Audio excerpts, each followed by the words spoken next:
When we think of Star Wars, many of our minds go to the infinite mystery of the power of the Force, exciting battles, and epic adventures that form from moments that we admire from all of our heroes. However, it is far more likely that if any average person were to step in a galaxy far, far away, they would meet a much different, more grim fate. Greetings, Acolytes, and welcome back to the Archives. It is easy to forget that with advanced technology, living mystical energies, larger-than-life monsters, the galaxy houses horrors behind every single star, every dark corner. There are a number of ways to meet one's end that are more horrific and terrifying than anything we could experience in our world. And in this holocron, we have compiled 21 of the worst ways that you could die in a Star Wars galaxy. We have divided each section into 3 separate tiers, with each getting worse than the last. Within these tiers, the events are in no particular order, but all of them carry a magnitude of misery for anyone unlucky enough to find themselves in these situations. To make this list as complete as we can, we are digging both into legends in the EU as well as in canon.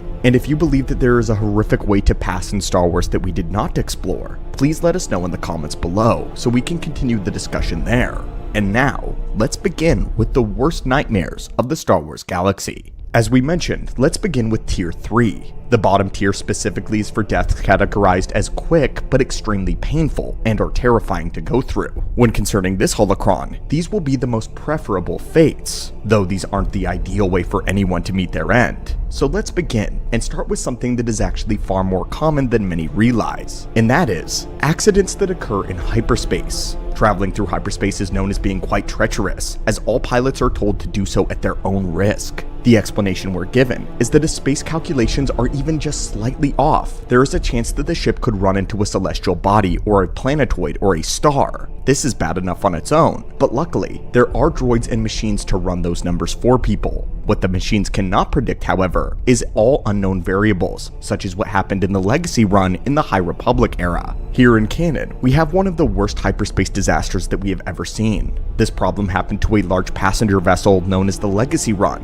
and the ship ended up being split apart during hyperspace travel. This is a horrific way to go. Luckily though, it's extremely quick, and you would likely die before you felt anything. The closest fate we have to this in our own real world would be being killed by the pressure of a deep sea voyage, like in a submarine. An instantaneous implosion, though in hyperspace, there would be far more tearing. The next fate is a specific move using a lightsaber. Some may think that any death by lightsaber belongs on this list. However, this is not the case. Lightsabers kill very quickly, in fact, and are considered a merciful weapon because of this, though there exists a forbidden lightsaber technique by the name of the side talk. This is known as the bisecting blow, and is the act of cutting someone into 2 separate pieces, typically by slashing them horizontally across the waist. This move is soft banned by the Jedi Order, and considered barbaric, as it causes undue suffering to the target. But what really places this on our list is what the Sith like to do, which is a vertical side talk, beginning from between the legs and ending through the skull. Moving on, blaster wounds are often underplayed in Star Wars lore, but getting hit by a bolt of compressed plasma is not going to be anywhere near painless. In fact, blasters caused far more pain than regular bullets do,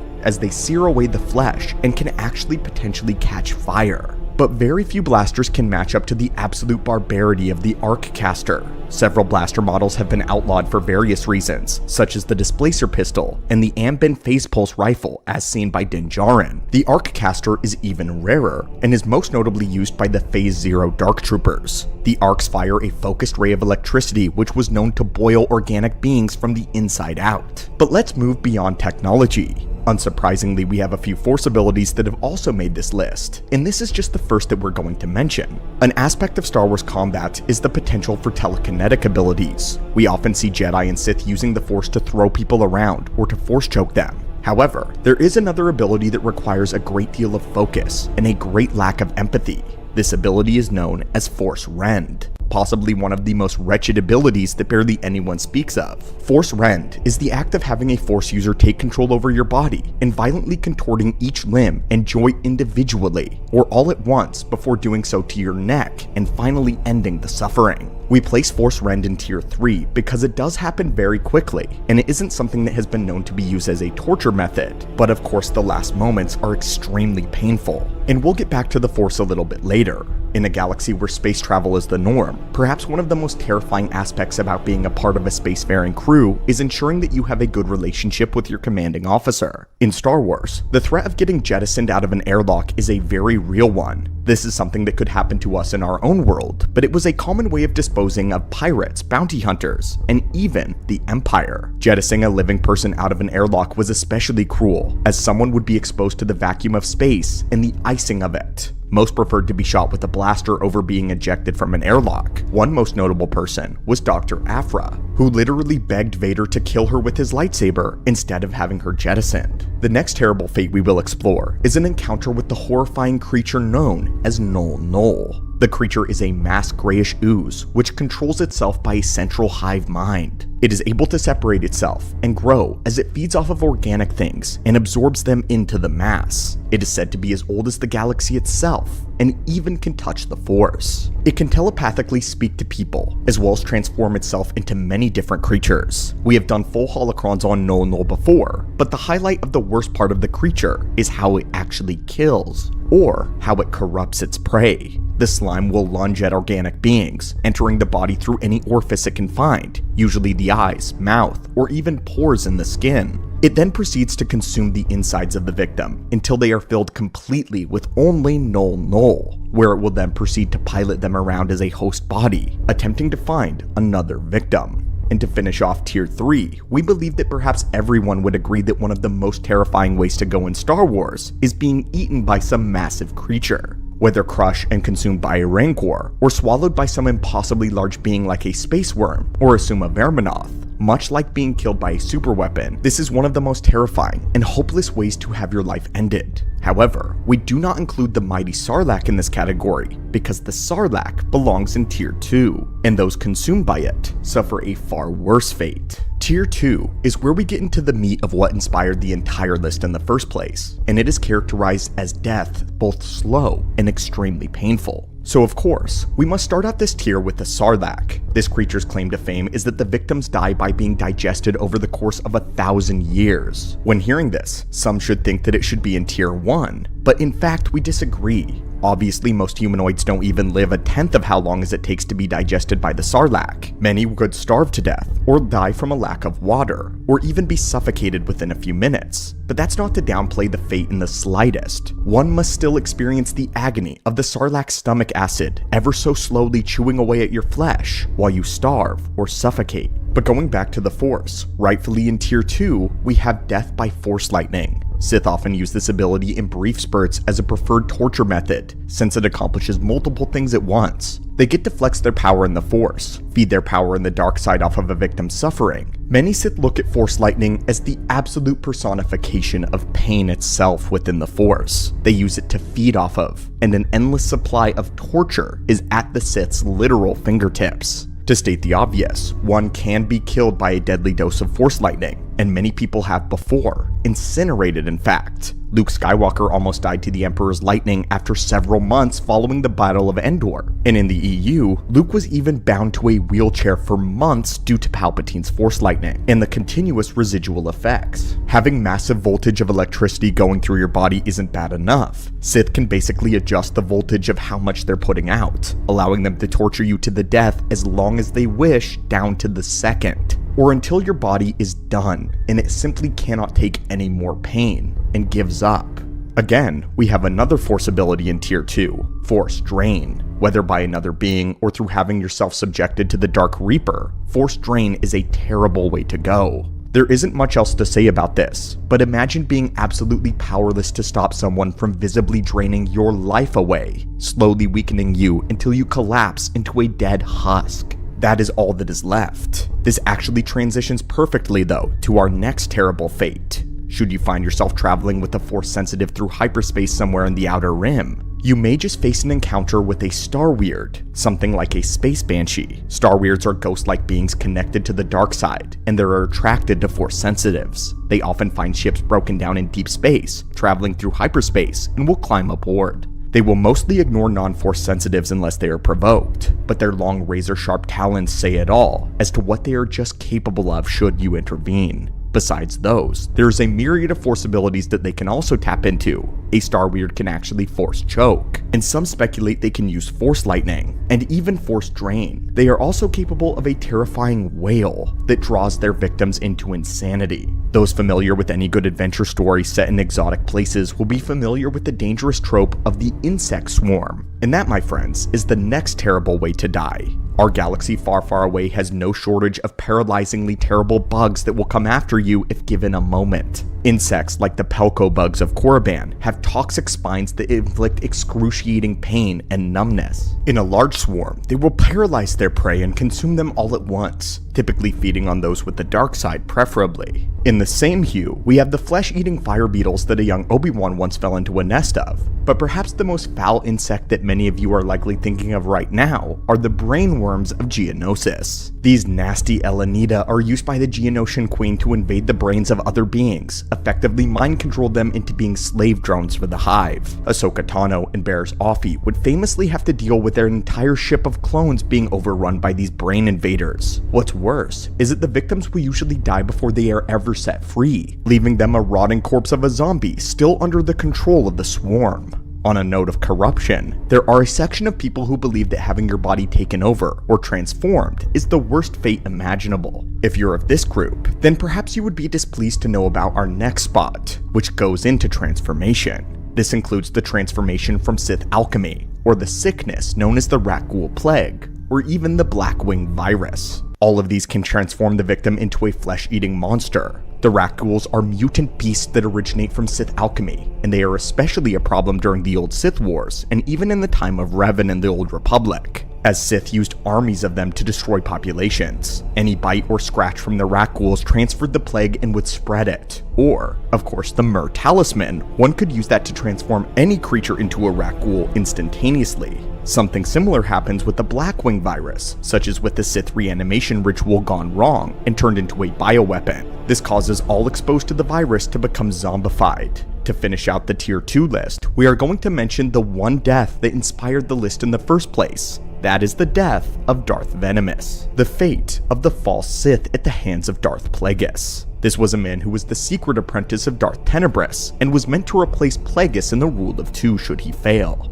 Venomous sought Plagueis out and attempted to usurp him as heir to the rule of 2, but Plagueis proved his superiority in combat and swiftly defeated the would-be Sith Lord. Though Venomous begged for his life and mercy, begging to be made Plagueis' apprentice, the Dark Lord of the Sith had other plans for this would-be rival. Plagueis would place Venomous in a stasis and use him as an experimentation subject while he perfected the control of the midichlorians. Plagueis would continuously let Venomous die from his injuries, and then bring him back to life over and over again. Plagueis did this repeatedly over the course of months. Then, drunk with his own power, he showed his apprentice Sidious what he had achieved. He killed Venomous and brought him back multiple times, playing yo-yo with life, until Venomous's organs eventually were unsalvageable. This is perhaps one of the worst ways to die mortally in Star Wars. Up until now, these deaths have been absolutely horrific. But what if you suffered through your end and were unable to die? Or perhaps, what if you met an end that takes so long, is so torturous, that you wish you simply would have never been born?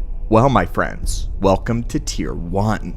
Fates worse than death. We're going to kick off this with 2 separate fates that actually do allow you the sweet release of death, although after much suffering. For those of you who have been following the archives for quite some time, you may recognize this one, and that if you were a Jedi who found yourself on the planet of Zygoula, this would be one of the worst fates you could suffer. Zygoula was a dark and a twisted planet of the Sith. It was subject to a long holocron that we released not too long ago, and it told the story about how this evil planet nearly killed Obi-Wan Kenobi. In the story, Obi-Wan suffered through multiple severe injuries while being incessantly tortured in his mind by the planet itself, and the dark energies that lay dormant within, now only attacking the brain of a Jedi that was brave enough to step foot there. It screamed at him, repeating the phrase, "Die, Jedi, die, die."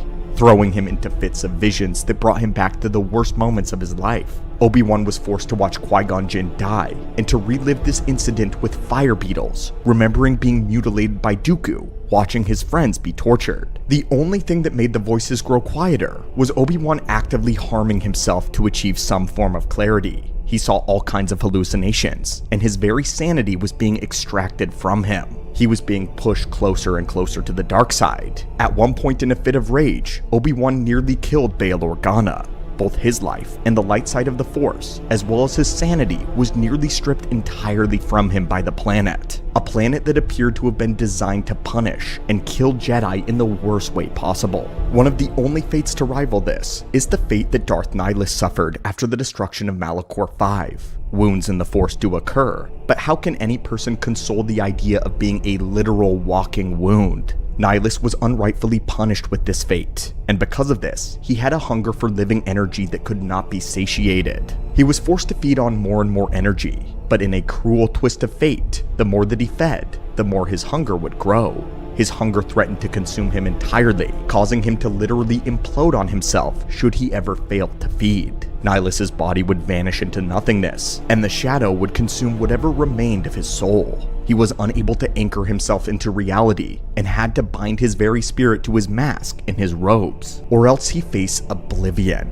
Though Nihilus was powerful, it is doubtful that Nihilus even cared for this power. How could he when trapped in this state of suffering? Nihilus doesn't desire power, he desires to feed, and he feeds through wielding that power. Though we mentioned earlier the prospect of becoming corrupted and enslaved by various ways by the Null, the Rakghoul plague and the brainworms as well, few things compare to being decraniated. If you're looking for the man who has the death sentence of 12 systems, look no further than Dr. Cornelius Evazan, the creator of the decraniated. You may remember the Doctor as the rowdy bar patron in the Mos Eisley Cantina that gave Luke and Ben some trouble while they were visiting. In that scene, the Doctor may have looked like nothing more than an average thug, but he is far more than that. He has an entire story, but the most important factor of it was the type of trade that he dealt. The mad scientist created a breed of subservient, semi-organic cyber slaves known as the decraniated, innocent people that the Doctor would transform with cybernetic technology, stripping them of their identities, and then selling them as unwilling slaves. Their brains and the top half of their heads were replaced with computers, and the decraniated are barely more than droids in the end. Flesh droids. But now, we have to take it even darker. We have to go into the territory of eternal fates, starting off with the end of the Five at the hands of Wutzek. Taking place in an obscure Star Wars comic known as Devil Worlds, we are introduced to an immortal death cult known as the Five. The Five have just captured Princess Leia, Han Solo, and Chewbacca. Aboard their strange interdimensional ship, the Five reveal a collection of odd beings, among which appears to be a cluster of lights and an energy that the Five refer to simply as Wutzek, a Force demon, and the last of his kind. Wutzek was sentient and incredibly powerful. Whenever he was freed by Chewbacca, the demon went on a rampage, brutally murdering each member of the Five and absorbing their souls within his incorporeal form. It is then revealed that he intended on torturing their souls for the rest of eternity. In the realm of immortal prisons though, we ought to mention the aftermath of the Thought Bomb, a Sith ritual that was used only once and for very good reason. The Thought Bomb was detonated on the world of Ruusan, and it marked the end of a long and a bloody conflict, as well as the ending of what is known as the New Sith Wars. Through the focused willpower of many unified Sith, the bomb unleashed the full volatility of the dark side, and when detonated, a thought bomb annihilated the entirety of every Force-sensitive being caught within its blast radius, absorbing their fragmented souls into a swirling vortex of perpetual torment that resolved into an orb of silver energy. This happened to Lord Khan and the Brotherhood of Darkness, as well as 100 members of the Jedi's Army of Light.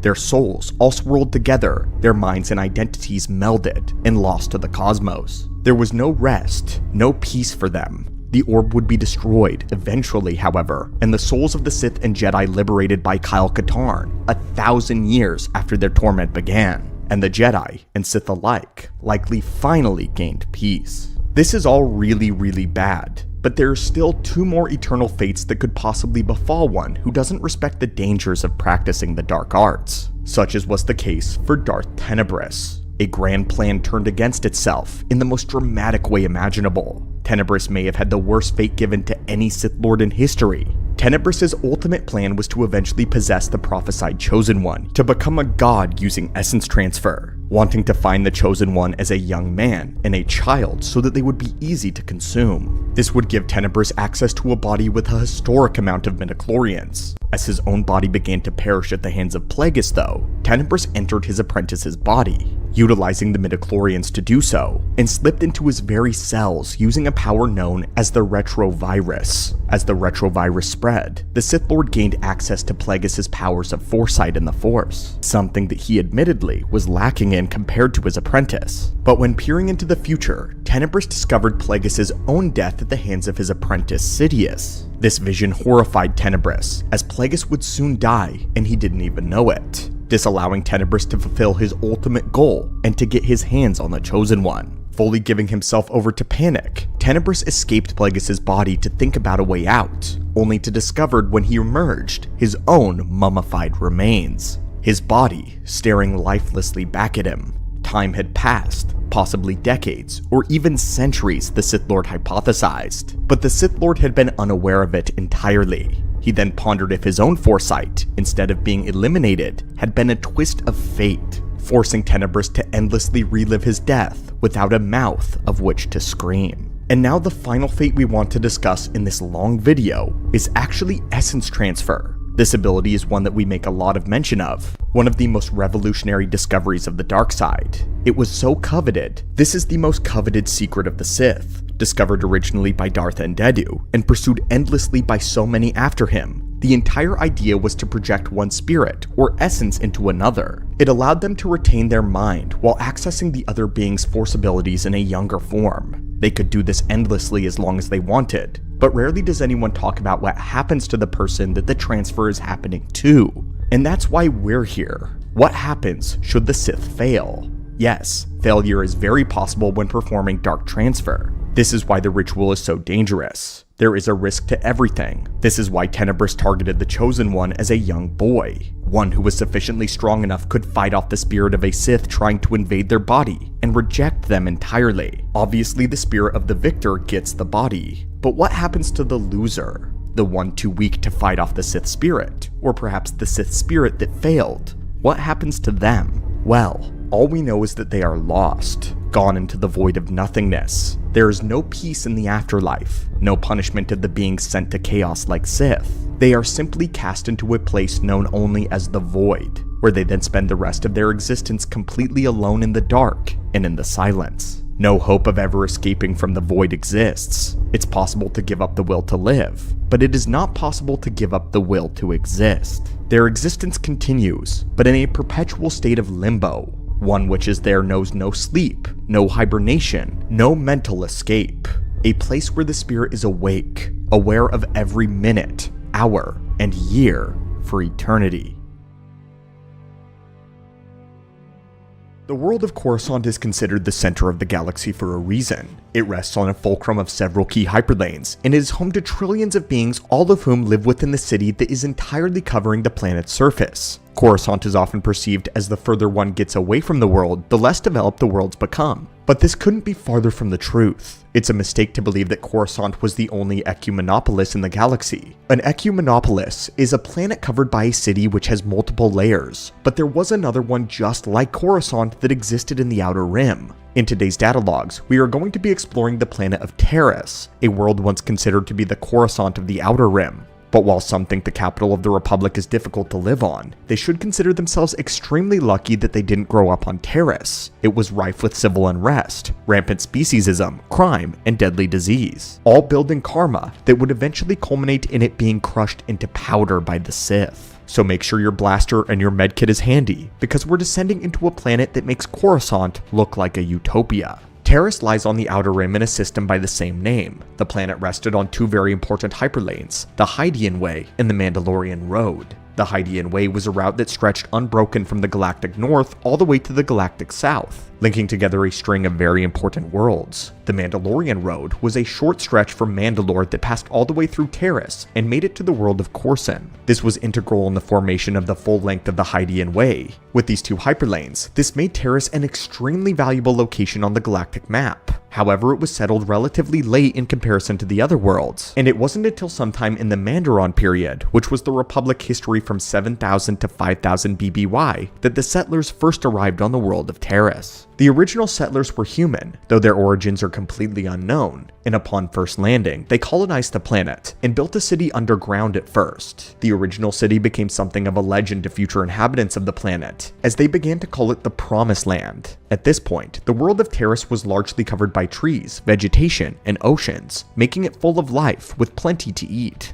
They would eventually become governed by the Taris Civil Authority, which quickly began construction on a gigantic city. They were aware of the important place in the hyperlane and wanted to take advantage of this as soon as possible. And by the year 5100 BBY, the landmass of Taris was eclipsed by a gigantic city. This would be the first of 4 layers that would eventually make up the Ecumenopolis. Unlike Coruscant, which had thousands of levels, Taris had less time to develop, and so it had 4 distinct levels. This very first one was the surface, and would eventually become known as the Undercity, the underground promised land which separated the rest of the city by large, sprawling sewer systems. In the year 4600 BBY, population continued to spread, and so another layer would be built, soon becoming the Lower City. Only 200 years later, the Middle City would be built on top of it, with the Ecumenopolis capping out in the Upper City in around 4300 BBY. By this time, the Promised Land was completely abandoned and was gradually becoming forgotten. By now, the entire landmass had been buried by steel and duracrete, and the Terrasins were unable to keep any sort of livestock or crops on the world. As a result, they became dependent on their oceans, using kelp as their main source of food.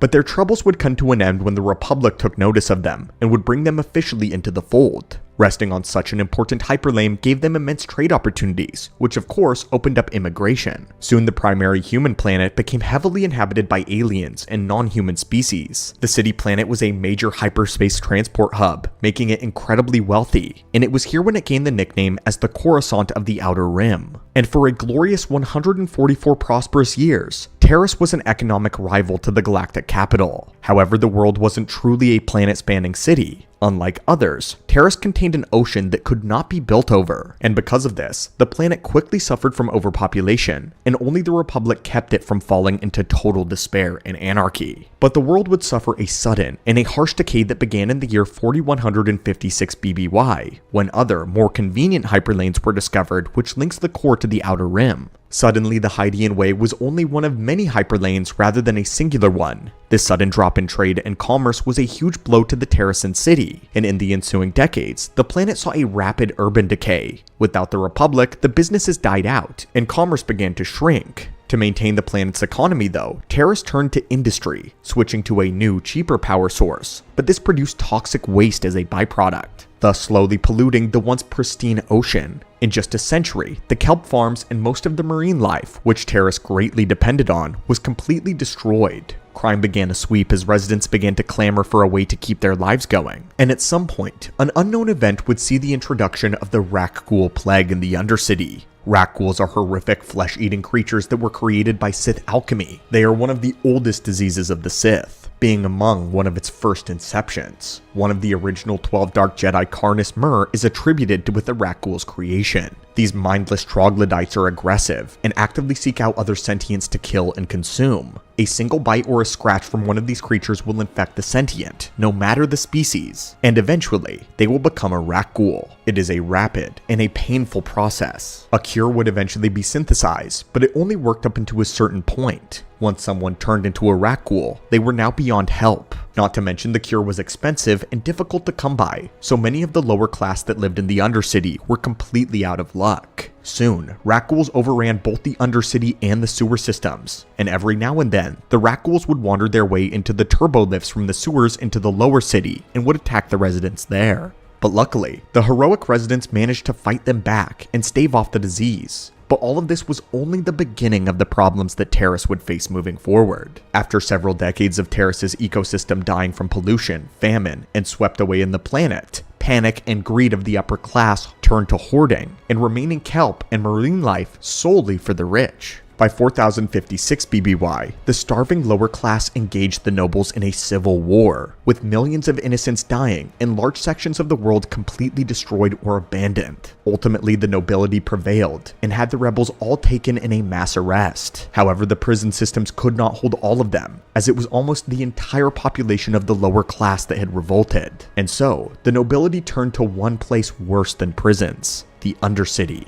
This began the tradition of banishing all lawbreakers into the Undercity, unable to return to the surface under threat of death. And that extended to not only criminals, but also to their children and their future descendants. This bred an entire civilization of people in the Undercity calling themselves the Outcasts. They built a village, but suffered from starvation, rakghoul attacks, and infections. All hope for them was lost, save for the prevailing legend of the Promised Land. Many who had rebelled during the Terra Civil War were non-humans, which then created a massive prejudice against alien species in the upper levels. It got so bad that they banished all non-humans to the middle and the lower cities. No aliens were allowed to enter the upper levels without a permit under direct threat of punishment. And Terra society was so bad that it pretty much was impossible to ascend to success out of anyone's social or economic class. Their only hope was to work hard to eventually save up enough money to leave the planet altogether. The remaining kelp, along with the remaining oceanic fauna, was consumed to extinction by the Terrasan nobles, after which they were forced to rely on imported food entirely. Naturally, all of this gave the planet a bad reputation to off-worlders no matter what species. And in the years leading to the Mandalorian Wars of 3964 BBY, crime became the main government of the lower city. No police ever went down there, and justice was purely theoretical.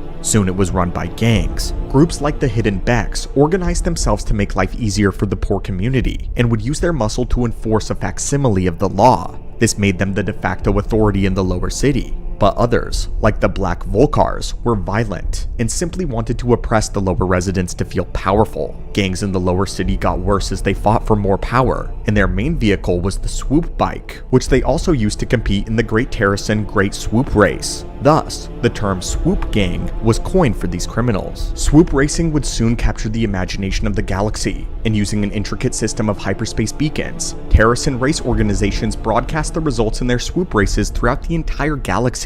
This eventually gave rise to a huge and a profitable gambling operation. The Crooked Circuit Corporation even got involved, and they decided to completely fund the gambling event. Although not as classy, this gave Terrace a foothold back in galactic society and gave the people a reason to care about it. Terrace remained a hub for swoop racing for decades, becoming the center of galactic swoop racing circuits. And at this time, the criminal organization known as the Exchange based itself off of Terrace, as the civil authority accepted bribes to keep quiet and keep their collaboration under wraps. When the Mandalorian Wars broke out though, Terrace became a staging ground for the Republic's war against the Mandalorian Neo-Crusaders. Due to the planet's proximity to the warfront, it was perfect rallying place for the dissident Jedi who were led by Revan. The Mandalorians fought hard for control of Terrace, even managing to dissolve the Terrace civil authority, driving the Exchange off of the world. In this power vacuum, crime swelled to unbearable levels below. This caused the Losan Industries, a mining company which employed half of the planet's lower class in its operation, to completely and finally abandon Terrace. This left millions unemployed, as rioting began as the government completely collapsed, even spreading up into the middle levels, setting the entire section of the skyline on fire and kidnapping the planet's senator. But things were about to get worse. Due to the political anarchy, the Jedi based on the world were recalled to the Temple on Coruscant, abandoning Terrace to their horrible fate. And with that, Terrace was also largely abandoned by the Republic military as well. Without the protection of the Jedi and the Republic, the planet was taken by the Mandalorians. The criminals, the Hidden Beck Swoop Gang, formed an underground resistance against the Mandalorians though, and would fight in the Republic's stead for the remainder of the war. Once the Neo-Crusaders were defeated at the Battle of Malachor V, those that were still occupying Terrace were ejected from the planet, and soon, the criminal exchange of the Circuit Corporation would successfully retake Terrace. Things would completely turn around during the Jedi Civil War, when Malak's Sith overran nearly the entirety of the Outer Rim, leaving Terrace as the last valuable planet in the region still under Republic control. This reinvigorated interest in Taris again, and a small Republic force was stationed there. In 3956 BBY, the Republic managed to make a stand on Taris, and the ship known as the Endar Spire soon arrived to the planet to bulk up the existing garrison. Several important members of the Republic war effort were on board this ship, including Kartha Onasi, Jedi Knight Bastila Shan, and Revan. Revan, who recently had his memory wiped and was currently under the impression that he was a Republic soldier and Jedi. The Endar Spire was ambushed eventually, however, by the Sith, Darth Malak's forces, as several escape pods were launched from the ship, with Bastila landing in the lower city, and Karth and Revan landing in the upper city. Sith forces quickly invaded the planet, as Malak ordered a wide-sweeping search for Bastila and Revan. The Terrasins had no resistance to the Sith occupation, and the Imperial forces crushed all Republic opposition. The Sith then quarantined Taris to make sure that no one could get in or out. Revan and Karth navigated their way through Taris, asking around, and even dealing with the lower city gangs and the Rakghoul plague while attempting to find Bastila. They eventually found that she had been captured by the Exchange, and was then being sold as a slave. Revan managed to win her freedom in a swoop race, and infiltrated the Exchange's headquarters to claim a ship known as the Ebon Hawk, which was their only means for escape from Taris. Meanwhile, Darth Malak had grown impatient in search for the Jedi, and ordered his fleet to bombard the world. They rained down hellfire from their broadside cannons, annihilating the city on the surface. Taris would be destroyed unnecessarily as Revan and the crew escaped the bombardment aboard the Ebon Hawk. As a result, the upper city, the middle city, and the lower city were completely destroyed. The rubble from those levels landed on the surface, which crushed most of the undercity, flattening much of the sewer system below, and perhaps worst of all, badly damaging the promised land beneath. During the Sith occupation, Taris had a population of around 6 billion, which was far dwindling from the past, but after its destruction, it was closer to 600, with the outcasts of the Undercity being the only survivors. At the time of the destruction, they had been making their months-long exodus from their village to the entrance of the Promised Land, which had now been located once again. But Taris' karma finally caught up to it, as the whole planet would pay the price. Inversely though, Taris' destruction and the slaughter of its entire population ended many of the planet's issues. This included decaying skyscrapers, the Bek Volkar gang war, the Sith occupation, and the Exchange influence, as well as the Circa Corporation funding, and species and class oppression. Soon, after 200 years of the planet slowly dying, the city was put to a painful rest. When the outcasts finally reached the Promised Land though, the underground city was vastly different from the legend. Or at least, after Taris' destruction it was different. What remained of the Terrasins had made it safe, and saw the realm was sheltered from the bombardment, but they found that the buildings, equipment, and the generators had all been destroyed. Therefore, the outcasts had to begin anew. And while this was difficult, they had survived the bombardment, the attack that had killed billions. However, many generations had passed since then, and they kept memories of this terrible apocalypse. The cure to the Rakghoul plague that Revan had discovered was enough to protect the first few generations, but after the Rakghouls evolved to a new advanced level, it was obvious that the serum became useless. And to make things even worse, babies were no longer born immune. Not only this, but the Rakghouls began learning to use weapons, even blasters, and some became sentient. The sole group of survivors eventually renamed themselves the Terrasinians. The outcasts returned to the surface, hoping to rebuild their world from scratch. But this too was in vain. They continued to die out on the surface from starvation, disease, and Rakghoul attacks. In the last surviving recording, it was mentioned that the last generation had lived with almost no information about what their world was before. They didn't even know what had brought them there, and soon, hundreds of them now only numbered 12. And one by one, they quickly dwindling to the point where not a single human remained alive. This was largely due to toxic waste in the water that they were drinking from, which resulted in their extinction like the rest of the planet's population many years later. Eventually, the Rakghouls became the only living species on the entirety of the city planet of Taris. Taris remained a smoking ruin for the next 300 years. Trees and vegetation regrew during this era, and nearly consumed the entire ruins of the city. But the Republic was simply in too much disarray to allocate any new resources to help reconstruct Taris, and so the Coruscant of the Outer Rim was officially labeled a dead world. During the Cold War of 3653 BBY, the Republic would return to Taris with an initiative to rebuild the planet though. This had come following the humiliating defeat to Vitiate's empire, which now ruled half of the galaxy. the Republic decided to rebuild Taris after so long amidst all of the chaos, making it a beacon of hope to all the citizens of the galaxy. It would show that the Republic would preserve and rebuild during this era of despair, and the Sith soon picked up on this and would ensure that those reconstruction efforts would never happen. To undermine this message of hope and to crush it, the Sith sabotaged the Republic's efforts, and Taris remained in complete ruin, thus ending the planet's history. The story and tragedy of Taris is one after the other. It began and died within the days of the Old Republic, and although it was rebuilt and repopulated by the time of the Clone Wars, it is a shadow of its former self. It is a terrible history and reputation that kept it from ever growing back to the shining place that it had once been, and the Republic hardly wanted anything to do with it because of what it now represented. It was a mirror of social decay that was soon to grip many other worlds. It was a fear of what could happen if they grow too far and too fast, and if only Coruscant had paid better attention.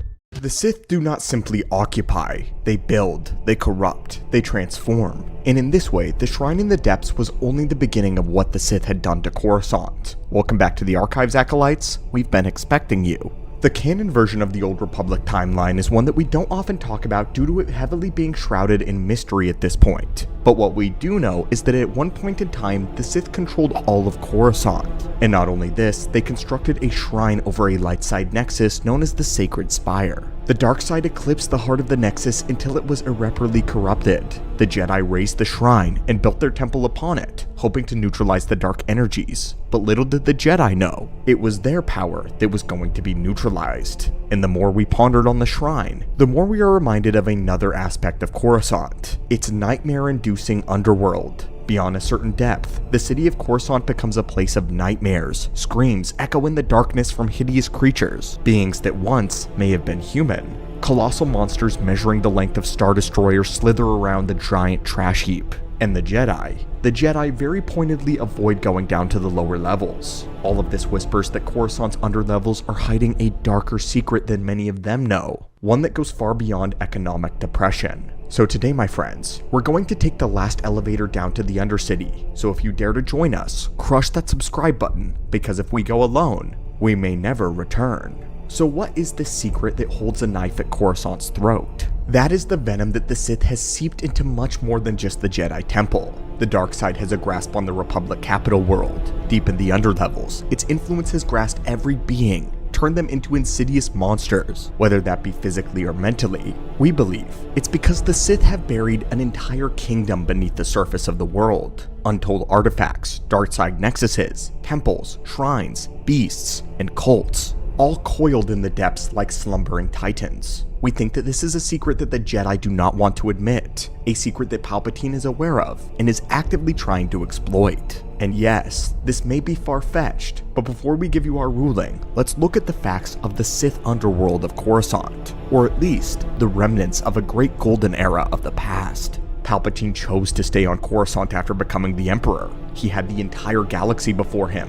He could have chosen any one of the worlds to be the galactic capital, perhaps even one of the ancient Sith worlds. But not only did he want to mock the Republic by sitting on its throne, we believe that Palpatine knew what was hidden on Coruscant. Sidious frequently used the shrine beneath the Jedi Temple to search out the mysteries of the Force. It was one of his greatest secrets and greatest weapons. But he knows what the Jedi built over it was only just the beginning. Perhaps the underworld of Coruscant is such a dark and a broken place because of what the Sith left behind. Places of terror and dark power, all of which are hidden so deep that even the Jedi cannot reach it anymore. The Jedi either physically cannot reach the lower levels, or they avoid them altogether. The underworld is considered a deadly environment even for Knights of the Republic, and they are therefore discouraged from going down there at all. The city has completely closed in around those that live in the depths, cutting them off from the surface and from sunlight. No matter whether it's day or night, the underworld is plunged in eternal darkness. It is the dark that rules the city below,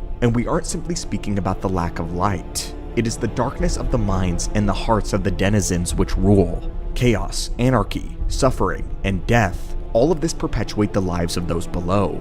Greed, apathy, abusiveness, this is how they survive. Every inclination of their heart is continually wicked. Crime syndicates and gangs have more of a presence there than the Republic does, and the idea of police and Jedi are a fantasy to the population. It is eat or be eaten, enslave or be enslaved. None who live beneath the surface could rest at night until they had done evil. And when you go even deeper, you will soon find that those who live on the most bottom levels long for the areas where they could be spice-drunk slaves to cartels, because in comparison, what they deal with, that life is far more favorable. Below level 1313, the lives of the denizens are tribalistic. They must do whatever they can to survive no matter what. This means eating that which is still living, irradiated, or even their own kind. Cannibalism is a fact of life in the underbelly of Coruscant, because it's either that, or they join the concrete slugs in eating literal garbage. What that does to a person is unspeakable, as are the things that they encounter.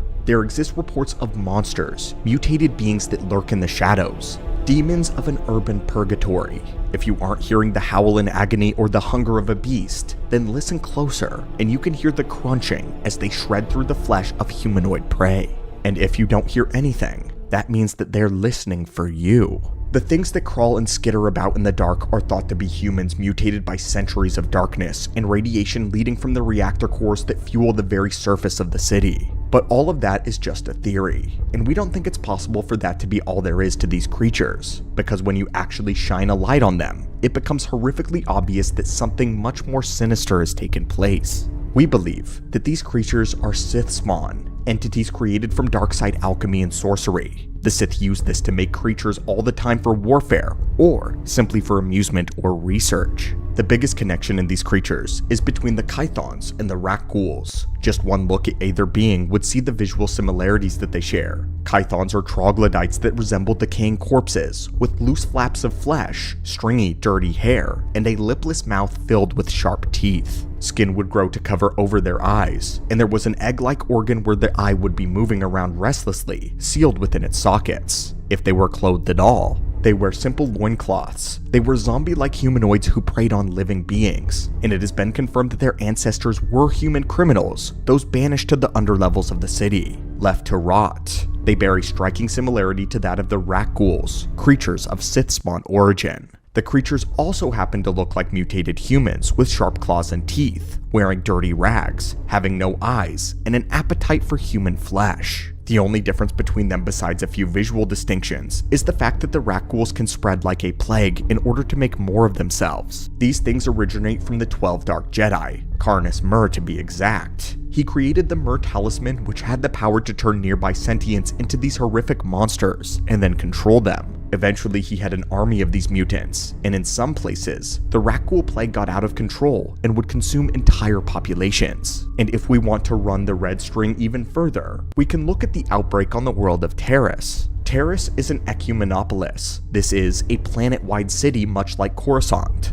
But in its dangerous underlevels, a Rak Ghoul plague broke out and caused most of the population down there to become infected. By the time of Revan, the damage had been irreversible, and it remained so for the entirety of the Old Republic. We can actually match this with the presence of the Chthons on Coruscant. It very much could be the same principle at play. Those brainwashed down in the depths of the underlevels were mutated, driven to an animalistic nature by the resident darkside nexuses that permeate the environment. Other mutants live there as well though, such as the Coruscanti Ogre. These beings were thought to have been closely related to humans, but their true origins are completely unknown. They demonstrated similar features such as a sparse patches of hair, leathery skin, and large misshapen angular heads with wide mouths containing jagged teeth. It was interesting to note that no two of these beasts ever looked alike, perhaps indicating that they were also mutants of humans. It is thought that millennia of exposure to sewage, pollution, reactor radiation, poor diets, and a destroyed ecosystem of Coruscant contributed to the ogre's deformed, motley appearances. But we think otherwise. They are still somewhat intelligent, they lay traps, they can cook and hunt, and they use tools.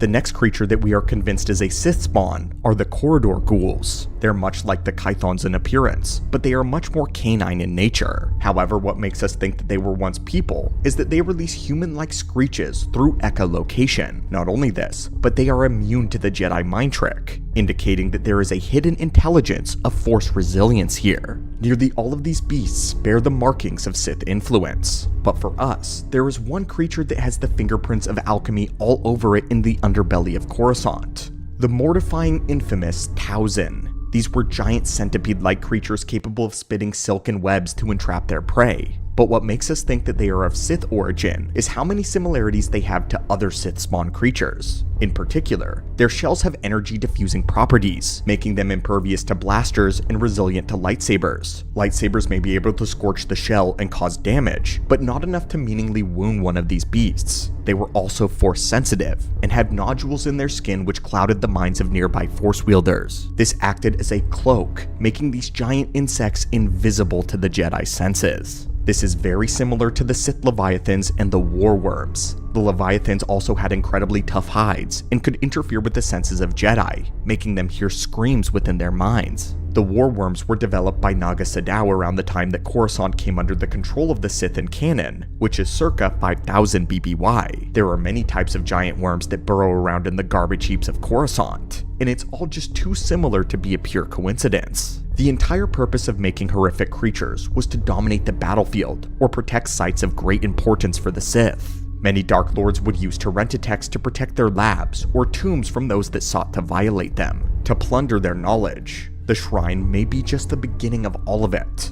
We have to remember, the Sith didn't just rule Coruscant the planet. They ruled the entire galaxy for generations with Coruscant as its capital. By nature, the Sith expand, build, and they make huge monuments that leave behind their legacies. This often takes the form of structures that house secrets. Men like Naga Sadow, Exar Kun, Darth Mammon, and of course Darth Plagueis, they couldn't help but dive into their own obsessions, experiments, their creations, and when they did, they left behind massive force nexuses that had placed a black mark on the entire landscape. Are we really supposed to believe that the shrine beneath the Jedi Temple is the only thing left behind from the Sith of this era? The only thing they left behind when they ruled Coruscant as their throne? Absolutely not. The lost Coruscant kingdom of the Sith is possibly millennia old, dating back to the time of the golden age of the Sith. We're not talking about a single temple or even a collection of shrines that could dot the planet. We are suggesting that Coruscant has buried the Sith equivalent of El Dorado. And what's more, is that it's possible that there are those still alive who remember it. We mentioned all the tribes that live in the underworld, but there could be entire cults down there that the Jedi thought were long dead. Those that still worship the dark side and are completely unreachable by the Jedi. It's even possible that the Sith themselves hid in the shadows for generations, living just beneath the surface of the Republic's capital. And that's the irony. While the Jedi looked outward for the darkness, it was festering beneath their feet. Coruscant's underworld could symbolize the Republic's hidden rot and the Jedi's blindness to it.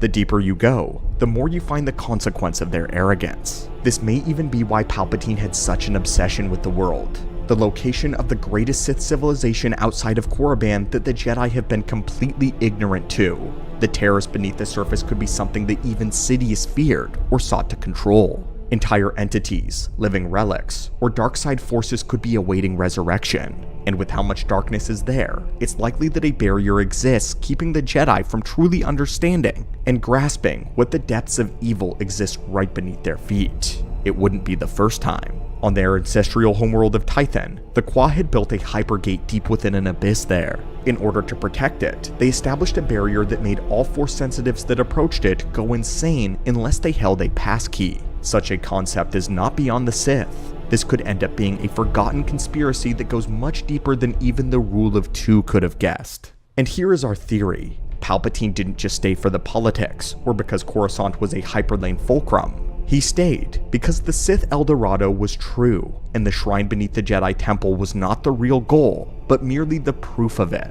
An entire city of temples, labs lay buried with countless unfulfilled secrets, and Palpatine desperately wanted to get his hands on all of it.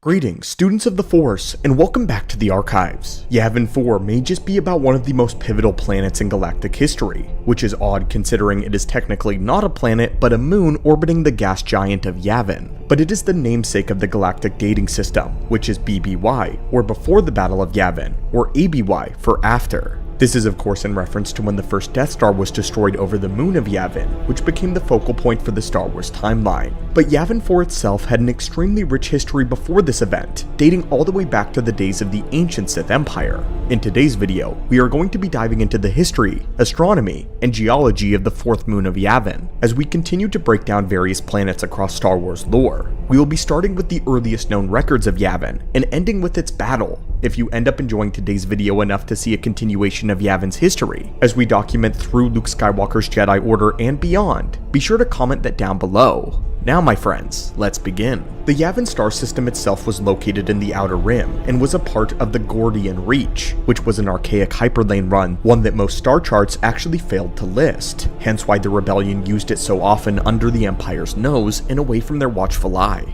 Yavin 4 is the largest moon orbiting the gas giant of Yavin Prime. The moon is so large in fact, that it is about the size of a dwarf planet, and has a gravity comparable to Coruscant or Alderaan. 2/3 of the surface was just landmass divided into 4 major continents. These continents were mostly covered in a canopy of jungles, as Yavin 4 sported a tropical climate almost year-round. Dotting the landscape were also mountain peaks dominated by active volcanoes. The Yunte Mountains were the most famous of all of landmarks of Yavin, as they contained the Nicolo and the Burundi peaks. Both of these volcanoes is actually where Luke Skywalker's students would have gotten many of their lightsaber crystals. The history of Yavin 4 surrounds the ancient race known as the Massassi. For those of you who don't know, back in the old days of the galaxy, the Sith Empire was made up of a pure-blooded Sith species. They were red-toned people with an innate connection to the dark side, and their society had a vast strict caste system to it. A subspecies of the Sith people were a lesser developed kind called the Massassi. They were much larger than your average Sith Lord, and were described by Dark Jedi and Sorza's Sin as being nothing more than brute muscle animated by consciousness. They were not very intelligent, but they were incredibly strong, and were regarded as the finest warriors in the ancient Sith's culture. They often served the Dark Lords as slaves, while worshipping them as gods. One of these such Dark Lords where our story begins today is Naga Sadow. The year is 5000 BBY, and the conflict known as the Great Hyperspace War has now officially concluded.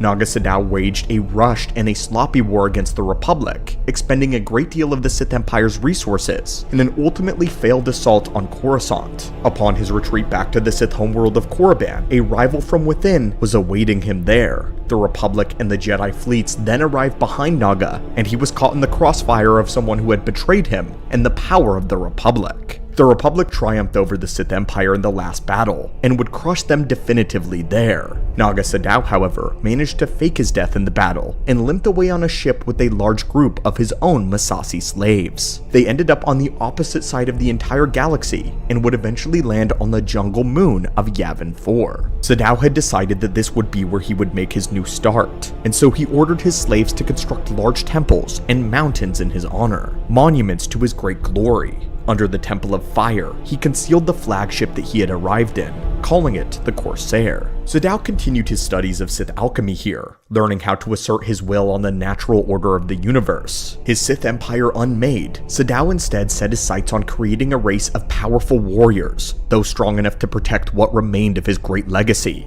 Well, at least great to him. To this end, he experimented upon his slaves the Massassi, twisting and mutating them into powerful beings filled with violence and rage. Despite his abuse of them, the Massassi believed Naga Sadow to be their god, and worshipped him faithfully. Sadow experimented on the other creatures as well, including a larval space slug which had attached itself to the Corsair en route to Yavin. Not seeing any use for the beast after several unsuccessful attempts to tame it, Naga had decided to mutate it into a giant monster that could swallow a Jedi in a single bite. Now becoming what is known as a war worm, it continued to live deep under Naga Sadow's temple for hundreds of years. After decades of practicing his alchemy undisturbed, Naga Sadow decided that it was time to place himself in suspended animation. A special sarcophagus was made in order to keep his body alive for centuries, making a vow not to return until the fires of conflict had burned out, and a new apprentice had risen to bring about a golden age of the Sith Empire. The Massassi continued to keep up the temples and other sacrifices to their god, slowly becoming more and more primitive, just as they had been once, before the arrival of the Dark Jedi. And so the centuries would begin to wear on. The year would come in 4400 BBY, when the fallen Jedi Freed and Nad arrived on Yavin 4. In accordance with their religious vow to defend the sacred temples of their master, the Massassi attacked Freedon at first, but the fallen Jedi repelled them with his use of the Force, dazzling them with his abilities. Accepting that he was the Sith that had been foretold, the now bestial Massassi took Freedon to where Naga Sadow rested. The fallen Jedi decided to wake the ancient Sith Lord, eager to learn the ways of the Sith firsthand. Naga accepted Freedon as his apprentice and began to teach him the ways of Sith sorcery. But as was the way of the Sith, Frieden took in everything that Naga had to teach him, and then he murdered him, taking at last the title of the Dark Lord. Frieden had no more interest in Yavin 4, and so he left it to go subjugate the world of more favor to him, the world of Onderon. Another 400 years would pass when yet another fallen Jedi would make their way to Yavin 4. This time, it was Exar Kun, the man that would change the world forever. Originally, Exar Kun had excavated the tomb of Frieden Nad in search of an ancient Sith scroll. When he found instead, though, was a treacherous spirit of the Sith Lord himself, as the spirit of Frieden promised him knowledge, and the curious Exar Kun accepted. At first, Frieden had led Exar to Korriban, where the deceitful spirit had attempted to kill him twice, trying to forcefully make him embrace the dark side. But with each step further, and each attempt on his life, Exar Kun gave in to his anger and treaded further down the path of the dark side. Frieden Nad decided to lead the young Jedi to a place where his journey with darkness itself began, the world of Yavin 4. Just like Frieden before him, Exar Kun was attacked by the Massassi, but this time, the tribal descendants captured the young Jedi, taking him deep into the temple to be sacrificed. Frieden Nad had of course orchestrated the entire thing,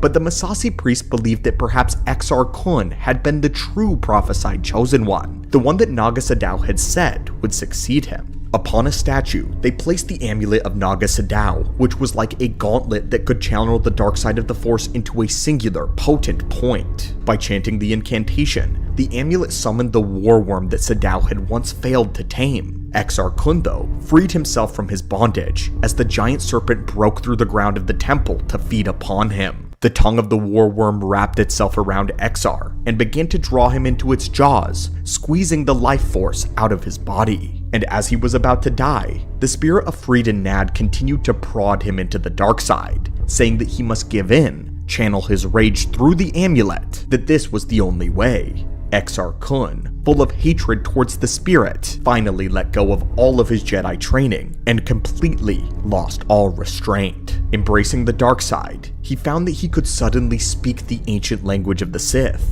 and he called the amulet to his grasp. The artifact clamped itself down on his arm and multiplied his rage by 100,000 times. Now touching the raw energies of the dark side thanks to the amulet, Exar Kun was able to fire beams of pure energy, using it to slaughter the war worm and to end the ceremony of his death. Those that would not be conquered would be destroyed. Frieden believed that this was his own victory, and so he congratulated Exar Kun for what he had achieved. He then commanded the Sith Lord to go deep into Naga Sadow's lab so that they could work together on reviving Frieden back to flesh and blood. But Exar had other plans. Done with the spirit's constant goading, mockery, and tests, Exar Kun used the power of the amulet to destroy the spirit of Frieden Nad once and for all. And as the new Dark Lord of the Sith, Exar Kun enslaved the Massassi and took over Yavin 4. He used his Massassi slaves to construct new temples, new palaces based on ancient Sith architecture designed to focus dark power in one location. The Massassi also uncovered the flagship of Naga Sadow beneath the ruins of the ancient temple, which the new Dark Lord Exar Kun now claimed as his own. Exar would go on to follow in Sadow's footsteps in alchemy, creating vicious Sith spawns such as battle hydras, Terentatex, and night beasts. In one of his more bizarre and depraved experiments, though, he created something called the Golden Globe. This was an orb of power that contained the spirits of the Massassi children. The purpose of the Golden Globe was unclear, but it radiated with power, and we believe that Exar utilized this as an energy source. Soon, Exar would ally himself with the Krath cult, the Mandalorians, as well as the fallen Jedi Ulic Qel-Droma, who now became his new apprentice. Exar would return to Ossus, where he recruited 20 other Jedi to his cause through lies and deceit about the Jedi. He told them that on Yavin 4 he had discovered ancient Jedi secrets that the Council did not want anyone to know. And upon returning to Yavin, Exar Kun gathered his Jedi brethren together and smashed a Sith holocron before them. The power contained within the holocron went into the minds of the 20 Jedi, corrupting their very essence and being. This now formed Exar Kun's Brotherhood of Sith, as he waged war with the Jedi and nearly destroyed them in totality. but the Jedi again managed to prevail, sending Exar Kun fleeing back to Yavin 4, where he prepared his greatest ritual. The redeemed Ulic Qel-Droma told the Jedi where to find Exar, and the entire order went there to put an end to his madness. However, Exar Kun had gathered all of his Massassi to the Great Temple, where he was now conducting said ritual. He drained all of their life energies, and drank it into himself with the intention of freeing his spirit from a mortal body and flesh. If that had happened, he would have ultimate power in the dark side, able to venture anywhere in the galaxy, with no one able to stop or hold him back. It would be Nomi Sunrider who would lead the entire Jedi Order into using a giant wall of Force light to put a stop to this awful ritual. By interrupting the ceremony midway, Exar Kun indeed had his spirit liberated from his body, but that was because he was also draining power from the temple itself. His spirit had become trapped within the walls, and for all eternity, Exar Kun was now a prisoner of his own design, alone, with no one able to hear his screams. He would forever be contained in that hell of darkness and silence. However, this would not be the last time that we know of Exar Kun in the lore, but that, my friends, is a story for a different day. During the great hunt that followed in the Great Sith War, the Jedi would cleanse Yavin 4 of all of the Terentatex and Sith beasts that Exar and his group had created. After this, they would delete Yavin 4 off of the wider records of the galaxy, hoping that the evil legacy of the world would be completely forgotten. However, despite the best efforts of the Jedi, the temples would once again be the site of another hideous Sith ritual. Several hundred years later, during the Great Galactic War, the reborn Darth Revan would attempt to use the ancient power of the temples to resurrect Emperor Vitiate. After 300 years as Vitiate's prisoner, Revan had been tortured so severely that his very spirit had been split into two halves, one light and one dark. The lighter half had passed on through the Force and left only Darth Revan behind. The Sith Lord was displeased that Vitiate had died before he could get his revenge, and so he had planned to resurrect the Emperor, just so that he could administer all the torture and pain that he had been subjected to. Darth Revan and the Revanite cult had completely taken over Yavin 4, prompting an uneasy alliance between the Jedi and Sith to finally bring an end to Revan. The Sith Empire at this time did not want Vitiate back either, believing that he was only a madman. So in a historic moment, the two opposing sides of the Force shook hands and put a stop to Revan's ritual. But they were only partially successful. Although they defeated the Revanite army and had interrupted the resurrection, Vitiate's spirit had been freed from chaos and was turned loose on the galaxy. The Emperor would fly to meet up with the other part of his spirit inhabiting Valkorion on the world of Zakul, igniting the Eternal Empire conflict. But Darth Revan would meet his own end here on Yavin 4, when the Jedi and Sith strike team both defeated him in combat. The light half of Revan came from the netherworld of the Force to deal with his own darker half, and force him to pass on. But as from this point forward, Yavin 4 would be largely forgotten by the rest of the galaxy, for thousands of years this time. Only a handful of people made journeys to the world between this point and the connection of the Clone Wars, mostly just treasure hunters. Though around 400 BBY, the Jedi by the name of Ikrit came to the moon and discovered the Golden Globe. However, he was unable to break the curse and to free the countless trapped Massassi children. This was because only a powerful Force-sensitive child could break the curse without destroying the spirits inside, a final insult from Exar. Rightfully, Master Ikrit left the Golden Globe behind and waited for someone to break the curse. Some archaeologists would also come to the Massassi ruins and unearth a bas relief depicting the Great Hyperspace War and a Sith chalice as well, both of which would end up in the possession of none other than Emperor Palpatine. What's fascinating though, is Sidious actually didn't show a lot of interest in Yavin at all. If he had tried, we believe that he would have found something really worthwhile and dangerous, but for reasons that we cannot find. Either Palpatine didn't know where Yavin was, or he didn't very much care for it. The next time the planet was seen is in the modern era of Star Wars and the Clone Wars, when Anakin had won one of his very first duels with Asajj Ventress. After a surprise attack on the world of Nihilus, Anakin had chased the assassin down to Yavin 4. She had killed his contingent of clone troopers, prompting a rage within the young Chosen one that led to a scrappy duel.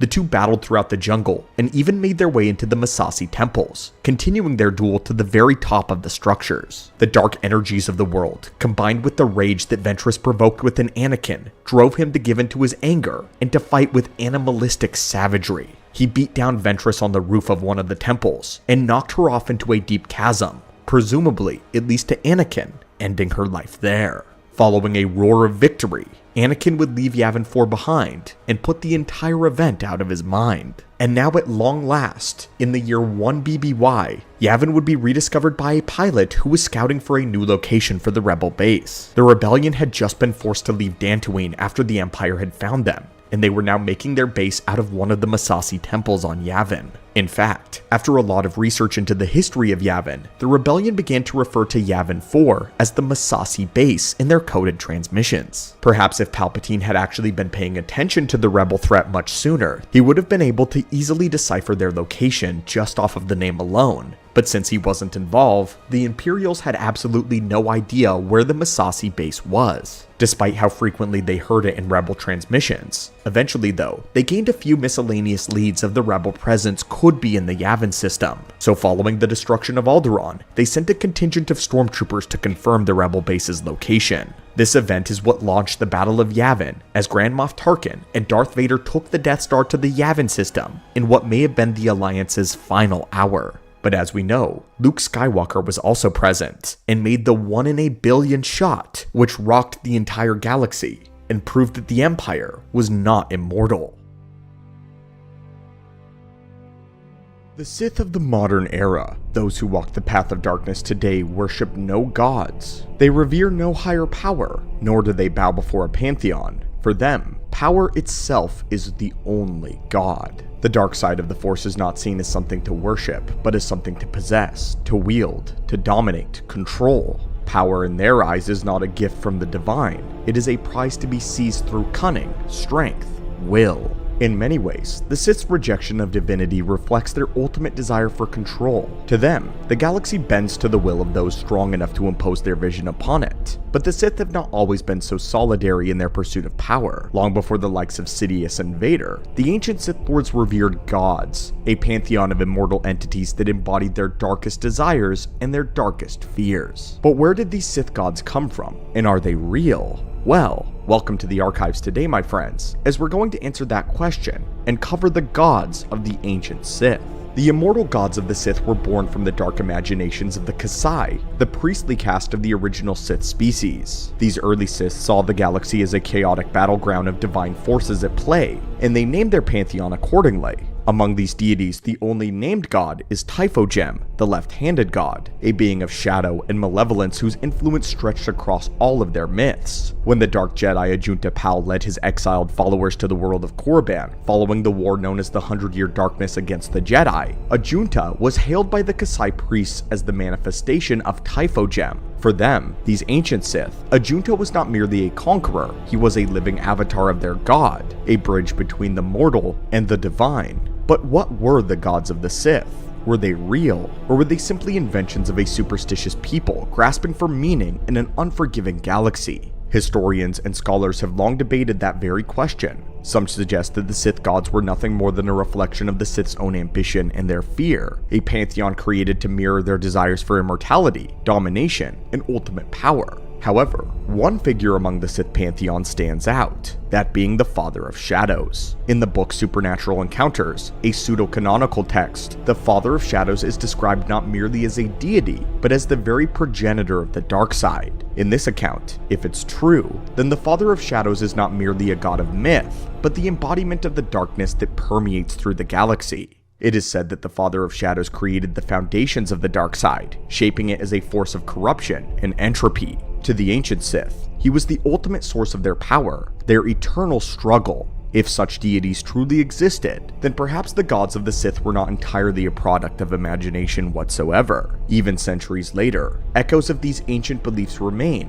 During the Galactic Civil War, Darth Vader swore by the immortal gods of the Sith in the heat of battle. Though Vader and his contemporaries no longer worshipped these deities, their memory clearly lingered, a faint shadow of the past that even Vader knew about. This is especially intriguing to the lore, as Darth Vader is one of the Sith Lords that cares the least for ancient knowledge, and the fact that Vader even referenced these gods is absolutely insane. In truth, the Sith gods represent more than mere myth. They embody the core philosophy of the Sith: power, control, fear, and ambition. These are the pillars from which the Sith built their legacy. Whether these gods were real or imagined, their influence shaped the ancient Sith's past, creating the foundation upon which the modern Sith now stand.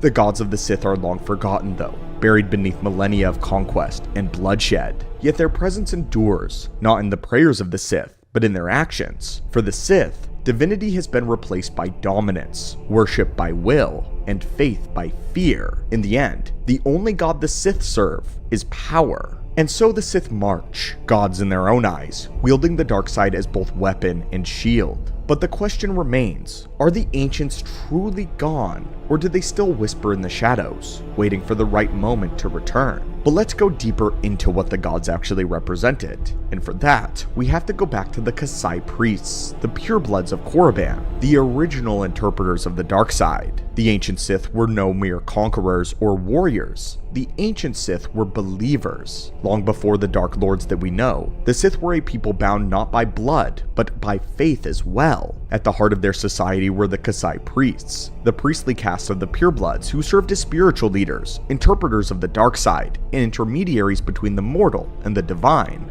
The Kasai were not students of the dark side, they were its most devoted servants. Their connection to the Force was untainted by ambition or greed that these Sith of today know. For them, the dark side was not a tool to be wielded for personal gain. It was a living, omnipresent force to be revered and nourished. To the Kasai, the dark side was not theirs to control, but it was theirs to serve. Their rituals, their sacrifices, their lives were offered to its name and glory. Their connection to the dark side was so pure, so absolute, that some believe that they may have broken through the veil of the Force itself. Perhaps in their devotion, the Kasai glimpsed the essence of the dark side in ways that no one else ever has or will. Perhaps they even touched the divine. The priests claimed to receive visions of their gods. They called them beings of shadow and chaos who ruled over the void beyond the physical realm. Were these visions real, or were they manifestations of the Kasai's own beliefs and fears? The Sith pantheon was vast and terrifying as they describe it. These gods embodied the darkness that the Kasai sought to understand, a darkness they believed shaped the galaxy. But unlike the Sith of the modern era, who see power as the only truth, the Kasai did not seek to dominate the dark side. They sought to become one with it. For them, power was a means to an end. It was not the end itself. The ultimate goal of the first Sith was the greater gain of the dark side, to serve and strengthen the very force that they revered. The Kasai's devotion to the dark side extended to every aspect of Sith society, as the Kasai made the structure. They led rituals to bless armies before battle, guided rulers with prophecies, and maintained sacred temples where the dark side's power was at its strongest. The purebloods followed the priests not out of fear, but out of trust in their vision. The Kasai taught that the dark side was not a tool for the Sith. It was their destiny, their purpose, their guide. But the Sith would not remain so pure in devotion. When the exiled Dark Jedi arrived on Korriban after the 100-year darkness, they brought with them new ideas and new ways to use the dark side. To the Dark Jedi, the Force, light and dark, was a weapon, a means to achieve their own power and ambition. This philosophy began to seep into the Sith culture, and over time, the selfless devotion of the Kasai was replaced by the relentless pursuit of power, for power's sake. And with this shift, the ancient gods of the Sith began to fade to memory and legend. The rituals of the Kasai were replaced by machinations of warlords and conquerors. The dark side was no longer a sacred force to be revered, it was a tool of domination, bending the will of those strong enough to command it. And yet, even as the gods fade into the background and to shadow, the question remains, are they real? Were they ever truly there? Perhaps the gods were never real. Perhaps they were creations of the early Sith, born from their desire to understand the darkness that they felt so deeply. But perhaps there is something more going on here. Not a god of the Sith, but perhaps of the dark side itself.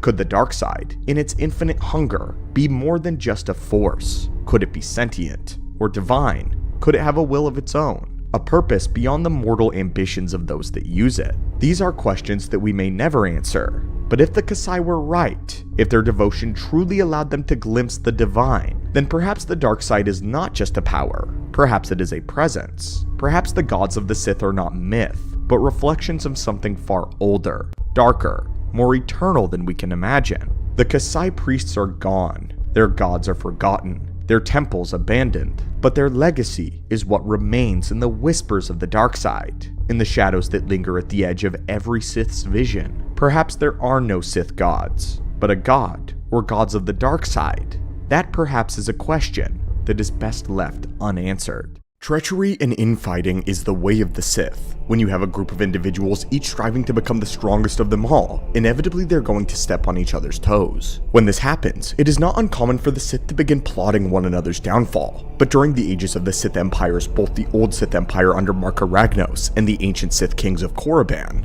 as well as the Dark Lord Vitiate's resurrected Sith Empire, these rules were put in place to maintain the structure and the hierarchy of the Empire itself. In this time, it was not wise for one Sith Lord to openly attack another. Despite being Sith, they had laws, a society. Murder was punishable by death. But it wasn't the murder itself that was being punished, but the foolishness of doing it out in the open. Not to mention, most Sith Lords had a network of allies, usually other Sith, in their pocket. To attack in the open would be to paint a target on your back. But there was one way for one Sith to get rid of another one legally. But it wasn't always a huge risk. It was an ancient ritual with an unknown origin, a way for one Sith Lord to formally challenge another, putting everything on the line. The ritual was named Kagath, and it may just be the most dangerous ritual in all of the Sith culture. But first, now that you've discovered this ancient scroll, surely your hunger for knowledge is as insatiable as our own. That whispering you hear in the Force is the subscribe button promising you limitless information and power that comes with it. Give in, crush the subscribe button, and become an acolyte today. But now, my friends, let us begin with the ritual of Kagath. The reason why the word made it sound so foreign is because a Kagath was an incredibly sacred rite of the Sith, one that was incredibly ancient, existing before the very founding of the official Sith Order under the 12 Dark Jedi. Because of how seriously the Sith took this, it was rarely employed, but when it was, everyone strictly held to the tradition. A Kagath is a type of a formal challenge that one Dark Lord could issue to another, but it wasn't simply a single ritualistic lightsaber duel, although that was a small part of it. In a Kagath, the two Sith Lords were pitted against each other with all of their resources at their disposal. Their armies, their fleets, their bases, strongholds, spies, everything. During this time, many of the Dark Lords were akin to shoguns. Many of them had despots with their own private kingdoms. They often had one or several planets under their direct control, and an entire army and a navy to go along with it. This was not a simple duel. It was a declaration of a private war, a war in the style of a large-scale chess match. The goal was to outwit, to outmaneuver the opponent's forces, and to crush them or to force them to surrender. The challenger was allowed to set up the arena for the Kagath, whether that be a single planet, a star system, or even an entire galaxy in rare places. There is a myriad of reasons why a Sith may want to declare a Kagath. It could be vengeance to right a wrong, a battle to reclaim honor, pure greed, or simply because they disliked one another and wished to facilitate their own downfall. The one challenged had the option of whether or not to accept. However, if one declared a Kagath, then the challenger would automatically attain the other Sith's rank. So there is definitely an obligation to accept it, but there was a reason why it was so rarely employed. The stakes were insanely high. A Kagath was a battle where both combatants would put not only their lives on the line, but everything they held dear, including their reputations, their memories. It was all put on the gambling table, their very legacy. The victor would absorb all of the rank, class, assets, women, children, everything that their opposition held. Or if they chose, they could destroy them completely. The winner also had the right to annihilate their opponent's entire legacy, wiping their very records from the pages of Sith doctrine, effectively expunging the very memory of them from history itself. Simply put, everything that the loser had was at the mercy and whim of the winner. This was why it took a lot of hatred and ambition for a Sith to invoke this ancient rite of passage, an ancient rite of destruction. Once the one was challenge accepted, the ritual began immediately, and when we say immediately, we mean it. At one point in the lore, a Sith by the name of Lord Falatasar declared a Kagath against a Darth Tormund. When the ritual began, the two Sith Lords were on the world of Ziost. The moment that Darth Falatasar declared Ziost to be the staging ground, Darth Tormund instantly decapitated his opponent while he was still speaking. Falatasar's first mistake was naming a planet that they were currently standing on, thus giving Tormund the liberty to strike before the war ever commenced, and his second mistake was doing so while in arm's reach of his enemy. This one was probably the quickest Kagath in the entire lore history, but Tormund was smart and he got off easy. because this type of ritual had very strict rules. The first rule was that a Kagath could only be declared by a Sith who was recognized by the Dark Council as having sufficient power and authority. Not just any apprentice or warrior could decide to challenge a lord. There was a rigid social hierarchy in the Empire, and most of the time, only two Sith Lords on equal social or militaristic standing could enter a Kagath with one another. But there were exceptions. What was typically accepted though was that the stakes had to be high enough on both sides, otherwise it was not worth declaring at all. Two low-level Sith may just as well whack at each other with lightsabers to settle their disputes. The ritual was only for the mighty who were ready to lose everything to destroy their enemy. The second rule was that it was an exclusive war. Battles could not be waged with any sort of outside help whatsoever. After all, a Kagath is a direct confrontation of one Sith's power and assets against another. It is a direct comparison, if you will. They were not allowed to form alliances with other worlds or other Sith. There were no sponsors, no benefactors. It was the one thing that the Sith could never cheat, because the consequences of cheating were dire. The breach of any rule of the right resulted in the execution of the offender by the other Sith not involved. Usually, they were directly executed by the Dark Council, but besides this exception, no one was allowed to intervene on a Kagath until it was finished. Perhaps only the Sith Emperor could force it to end, but to date, the Emperor has never done this. A Kagath only reaches conclusion when one side is defeated or surrenders, and the prevailing Sith choosing whether to eliminate his enemy, or even worse, keep them alive, as this was humiliating. Legitimately one of the most humiliating things that can occur with a Sith Lord. The history runs deeply in the ancient Sith roots, and apparently Tulak Horde and Marka Ragnos had both competed in Kagaths at various points in history, possibly even leading to their positions as the Dark Lord of the Sith. Tulak Horde's Kagath was against Aloysius Kalig, and upon his victory, Tulak had Aloysius removed from history. His family line was also meant to be wiped out, but they managed to flee and survive. But their noble blood eventually descended into slavery.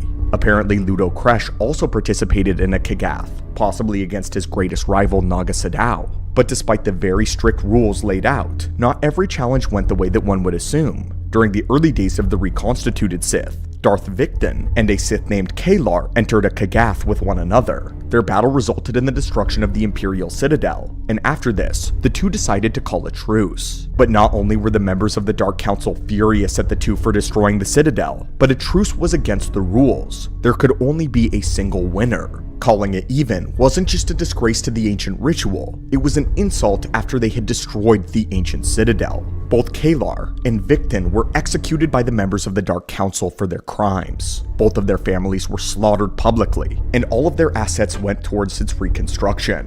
One of the last known Kagaths in history was between Darth Thanaton and Darth Nox. Thanaton had been trying and failing to get rid of Nox, but all of his schemes were failing, and so he declared a Kagath on him so that he could simply destroy the Sith with his own power. However, he got a lot more than he bargained for when he was defeated on the world of Corellia. Wounded, Thanaton fled back to Korriban to seek the aid of the members of the Dark Council, attempting to deceive them by not revealing that he had called a Kagath. Nox, however, had followed him back to the council chambers, and the two concluded their duel there. Thanaton was left mortally wounded, but when it came out that he had declared a Kagath and had broken the rules by asking for the help of the council, he was executed by a Sith by the name of Darth Mortis. Mortis, who at the time was the lord who presided over the sphere of laws and justice in the ancient Sith Empire. Torture is one of the less savory parts of the galaxy far, far away, and unfortunately for the dissidents of the Empire, the new regime had perfected it into an art form. Greetings, students of the Force, and welcome back to our archives. Imperial torture was notorious in the galaxy even after it was outlawed once the Empire fell. They had several standard methods of interrogation in order to get the information that they pleased, and sometimes, for very special cases, the Empire got rather creative and unconventional. Under Sidious, there were absolutely no restrictions on brutality of the interrogation. All methods were on the table, and all methods were to be used by officers if they thought it was necessary. This spawned machines of horror and torture, such as the Mind Flayer, to be put into regulation. And in this video, we will be walking the blood-stained corridors of the Imperial holding cells in order to discover the truly horrific methods of torture and what the Empire really got up to. We wanted to begin with the Mind Flayer, as this was a machine with a terrifying reputation among rebel soldiers. When Cara Dune mentioned that she had heard rumors about the Flayer during her days as a rebel shock trooper, stormtrooper. The first time we actually witnessed one of these machines in action, though, was when the New Republic repurposed a mind flayer machine to be used for the opposite of its intended effect. Dr. Penn Pershing forcibly underwent this treatment with the 602 mitigator, which was a reconstructed mind flayer that used a much lower voltage setting than was normal. The intended effect on this device was not to torture, but rather for therapy, specifically for Imperial remnants that needed rehabilitation. It used electricity to zap a patient's brain and mentally recalibrate it in order to get rid of unwanted compulsions. The Reintegration Institute utilized low voltage zaps that induced hallucinations of pleasant colors and light buzzing to the patient. Typically, this brought forth a great sensation of relief. In these lower voltages, the treatment was considered safe and patients remained healthy. But as we saw when the mitigator's voltage was turned up, it actually returned to its mind flayer setting and roots. We have yet to actually see the results of someone having undergone the full procedure of the mind flayer before, but if it has the ability to zap brains directly, then the maximum voltage would surely cause extreme pain, followed by severe brain damage and even death. The knowledge we have on the mind flayer is unfortunately very limited right now, as the Empire didn't seem to employ them very often, hence why they were more of a rumor than anything else. The 602 mitigator was only a type of mind flayer that we know of, one that is heavily remodified by the New Republic. We believe that the real mind flayer used by the Empire was something far worse. Cara Dune specifically talked about being uploaded to it, and if we have to guess what that means, we would say that perhaps wires were inserted into a victim's brain directly, uploading their mind to a central system. And from there, interrogators likely subjected their victim to a myriad of virtual reality scenarios, all of them being torment that was so real that the victim felt and experienced true pain. That way, the Empire could torture their inmates without causing them any real bodily harm, and therefore keeping them useful and alive. But in comparison with some of the other methods of interrogation, a mind flayer may actually be getting off easy. It would certainly be much better for you than getting visited by the IT-0 interrogator droids. Technically, these kinds of droids are illegal. After the Empire rose to power, most droids programmed to cause harm to organic creatures were outlawed, but interrogation droids remained completely legal, and their existence was not a well-kept secret either. Horrifying rumors of techniques and cruelty spread throughout the Empire. First seen hovering into the cell of Princess Leia, this ball-shaped remote was the scourge of Imperial prisoners. It was so widely feared that the jailers began to use the interrogation droid as guards in order to keep the prisoners from escaping. Many Imperial officers realized that the droid's fearsome reputation was so great that they posed them as an access point to sensitive areas of their bases and starships. This worked out well and all, but for the most determined opponent, as a droid would often cause the infiltrator to panic and run, usually straight into the arms of a stormtrooper. A lot of the time, the Empire didn't even need to use the droid if they had it, as prisoners would begin to spill their secrets as soon as they even saw one float into the cell. But what does the droid actually do? Well, the droid has much the same programming and equipment as a medical droid does. They were programmed with an expertise in psychology, medicine, surgery, and human biology. They were capable of monitoring vital signs in order to present the onset of unconsciousness or catalepsy, even bringing back the victim from the brink of death, only to endure further torture. Its medical equipment and programming could be used if the session went too far, and victims could be brought back to release valuable information, squeezing the answers out of what little life the victim has left. They had a pretty methodical process to them for their interrogation. Sometimes, the droids would ask questions themselves, projecting their emotions. They had monotone voices through a vocabulator. Other times, they would be paired with human interrogators. While the Empire enjoyed a good use of good cop and bad cop, when working with a living organic assistant, the droid would often become quiet, allowing the victim to hate and fear it, while seeing its living companion as a source of potential mercy and empathy. Torture began with the droid injecting the prisoner with a mentally destabilizing chemical that would decrease the pain threshold in the victim, while also forcing the subject to remain conscious. This would debilitate those with a higher pain tolerance before the session began. The droids would then conduct a read of the body, detecting the most sensitive areas to exploit. This awful droid was often equipped with a laser scalpel, sonic sound torture, flesh peelers, joint cripplers, and electroshock nerve probes, to name just a few. But most notably, its syringes were filled with mind-altering drugs, serums to extract information without even causing physical harm to the victim, One of these drugs was known as Bavo-6, a notoriously powerful truth serum. The term truth serum needs to be taken with a grain of salt. What it really did was induce visual exaggeration and paranoia, causing shapes and outlines to become distorted and forcing the victim to be afraid of everything.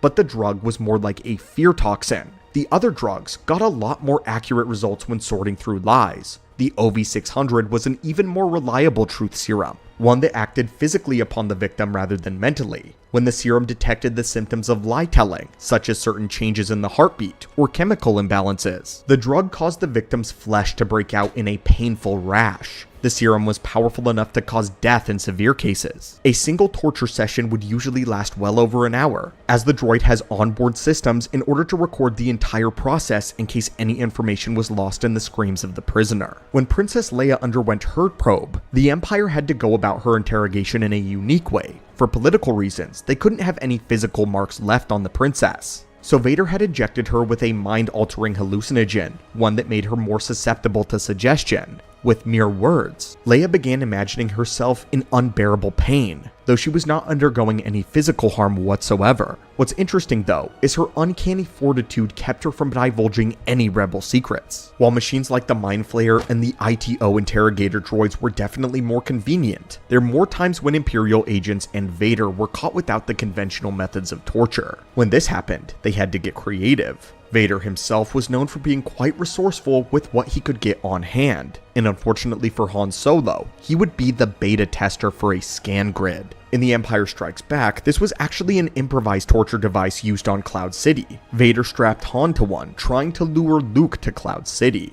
The scan grid was like a rack device, originally designed to analyze metals. It gathered data by emitting electrical charges, and when Han was strapped to one, Vader had heavily modified it with additional tools, those designed for torture, including microsurgical vibroscalpels and electroshock assembly, as well as diagnostic scanners and chemical injectors. The scanners would anticipate loss of consciousness, while the chemical injectors kept the victim awake, forcing Han Solo to endure every measure of pain without ever passing out. The device was so effective that Imperial intelligence would adopt and refine the design for more conventional use. But we don't want to leave this video thinking the Empire is out of options if no technology was available. That's why we have one more absolutely horrific torture method, and one we believe is far worse than the other options. After Grand Moff Hiss was found guilty of treason against the Empire, Sidious had one man be in charge of his punishment, the Supreme Prophet of the Church of the Dark Side. This prophet sentenced him to an absolutely inhumane consequence. The man was thrown in prison, starved for as long as possible, at least as long as his body was able to handle it.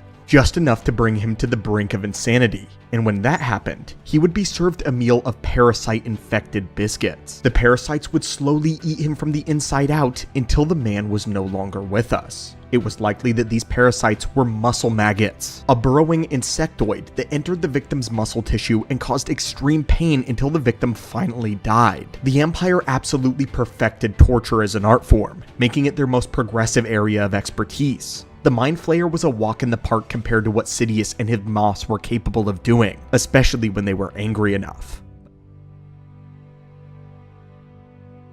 What was one of the few species in the galaxy that the Jedi deemed too dangerous? The true Force vampires. Greetings again, students of the Force, and welcome back to the archives. In the past, we have talked about some of the most terrifying creatures to prey on the innocents of the stars, the beings known as the Force vampires. They were nearly undead creatures with the ability to drain the life force out of another being to make themselves exponentially stronger. But this species was not the only parasitical creature that the denizens of the Republic and the Jedi needed to be concerned about. In fact, there was an entire species that took the idea of feeding on individuals to a whole new level. They were known as the Anzati, and their species was so hated and feared by the galaxy that they had to live in total anonymity, lest they be hunted down and murdered by the Jedi. But it's not to say that it isn't a proper reason for this. Each and every member of this species were compulsive serial killers, driven by their lust for the brain matter and force energy of other living beings. So join us today, and keep one eye over your shoulder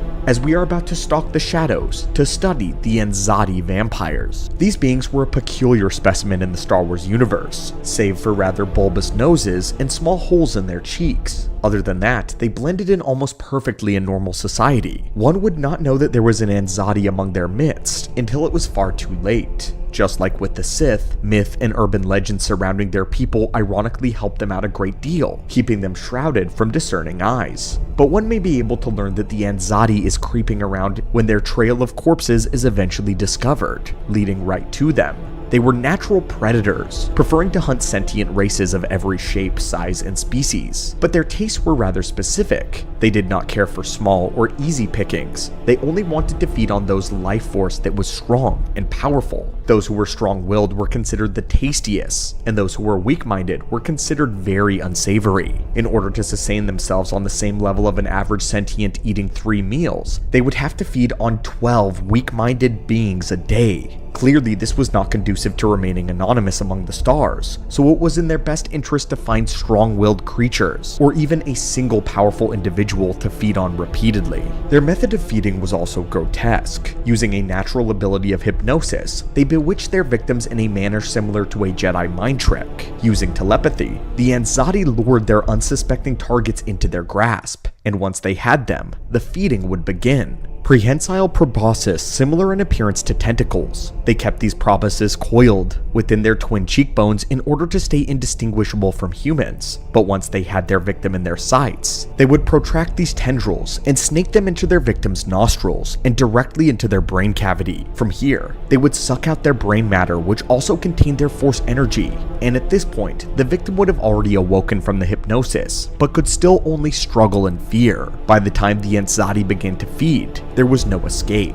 The species called this particular meal by several names, such as Luck of the Sea of Memory, but the most common reference was soup. This is because when the brain matter was sucked out and it mixed with the life energy, it would look sort of liquid slurry. The Anzani traditions, the terms referred to as the life essence or the spiritual power of the victim. They also believed that this life essence governed a living being's personal presence. Thus, the more presence one of the victims had, the more potent their luck was likely to be, therefore more tasty the meal. Hence why they preferred to feed on strong-willed or force-sensitive creatures. Some of them got hunger so badly that they became addicted to hunting and killing Jedi, who, because of their connection of the Force and training to interact with it, made them especially delicious, and they had the most potent of luck. It was said that the Anzati kept their victims alive for several feedings, taking great pleasure in the fear and terror that they felt through the entire ordeal. The biology and the philosophy of the Anzati was also incredibly peculiar as well. First off, some medical studies indicated that they had no natural biorhythm, that is to say no pulse, and as a result, no body heat. This rendered them basically dead to most bioscanners, which increased their already uncanny stealth abilities. And second, they were incredibly long-lived. Even the youngest were ancient, and the ages of the oldest could not be measured except with using eons. It was said that they roamed the galaxy before the Republic was even a dream of the core worlds. The Anzadi could live for centuries, sustained by the life essence that they drew from others. Even one who did not feed at least once every few days would merely grow hungry.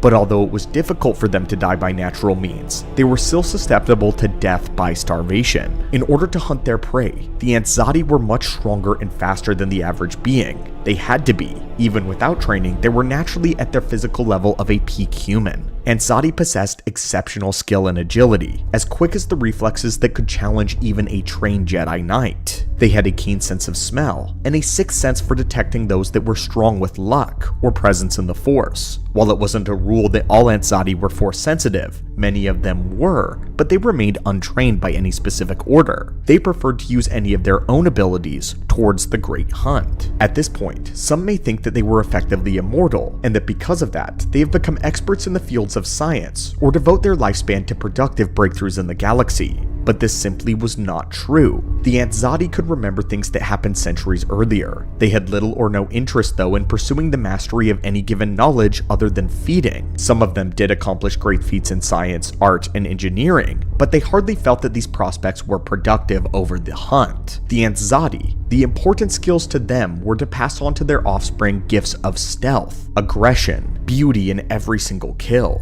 Everything else to them was just a diversion, hardly worth the effort of committing any of it to memory. To this end, they were not productive members of society despite their incredibly long lifespans. The drive for the hunt for soup, mean that the central factor of an Anzani's life was only to feed. They were completely addicted to it, to the point where nothing else mattered. Once they began the hunt, they thought of nothing else but satisfying that hunger, a hunger that grew stronger and more powerful with every year. The elders of the Anzadi, the more unstable and obsessive they became, often driving themselves to the point of insanity if they didn't feed. They would lose focus of the world around them, and in many cases, this is when they would make critical mistakes. The majority of them saw the denizens of the galaxy as nothing but livestock, as their single-minded purpose of gaining their next meal was the only thing that kept them going. Because of their rather unique talents though, the Anzadi vampires were often employed as bounty hunters and assassins by powerful crime guilds. But the more dangerous of them, the one who managed to acquire real training in the Force, they would become something more. The most deadly of the Anzadi in recent memory was the Jedi Master Volfe Karko. This man was a member of the Jedi Order prior to the year 1032 BBY, and had been inducted into the Jedi Order when he was an adult of 800 years old. He restrained himself from feeding, and instead kept himself satiated by other means, believing that he was far above the basic instincts of his people. However, he was a very prideful man who liked to make claims about his people knowing the very first Sith Lords ever. He even had rumors that the Sith were byproducts of this ancient species, claims that had no background in any historical findings. Nevertheless, he spent an excessive amount of time in the Jedi archives reviewing the likes of endless knowledge and any information about the Sith that lay within them. Eventually, he would get a taste of the soup after letting his curiosity overwhelm him. This led to an addiction that caused him to feed on many beings until he got a taste for his own Jedi brethren.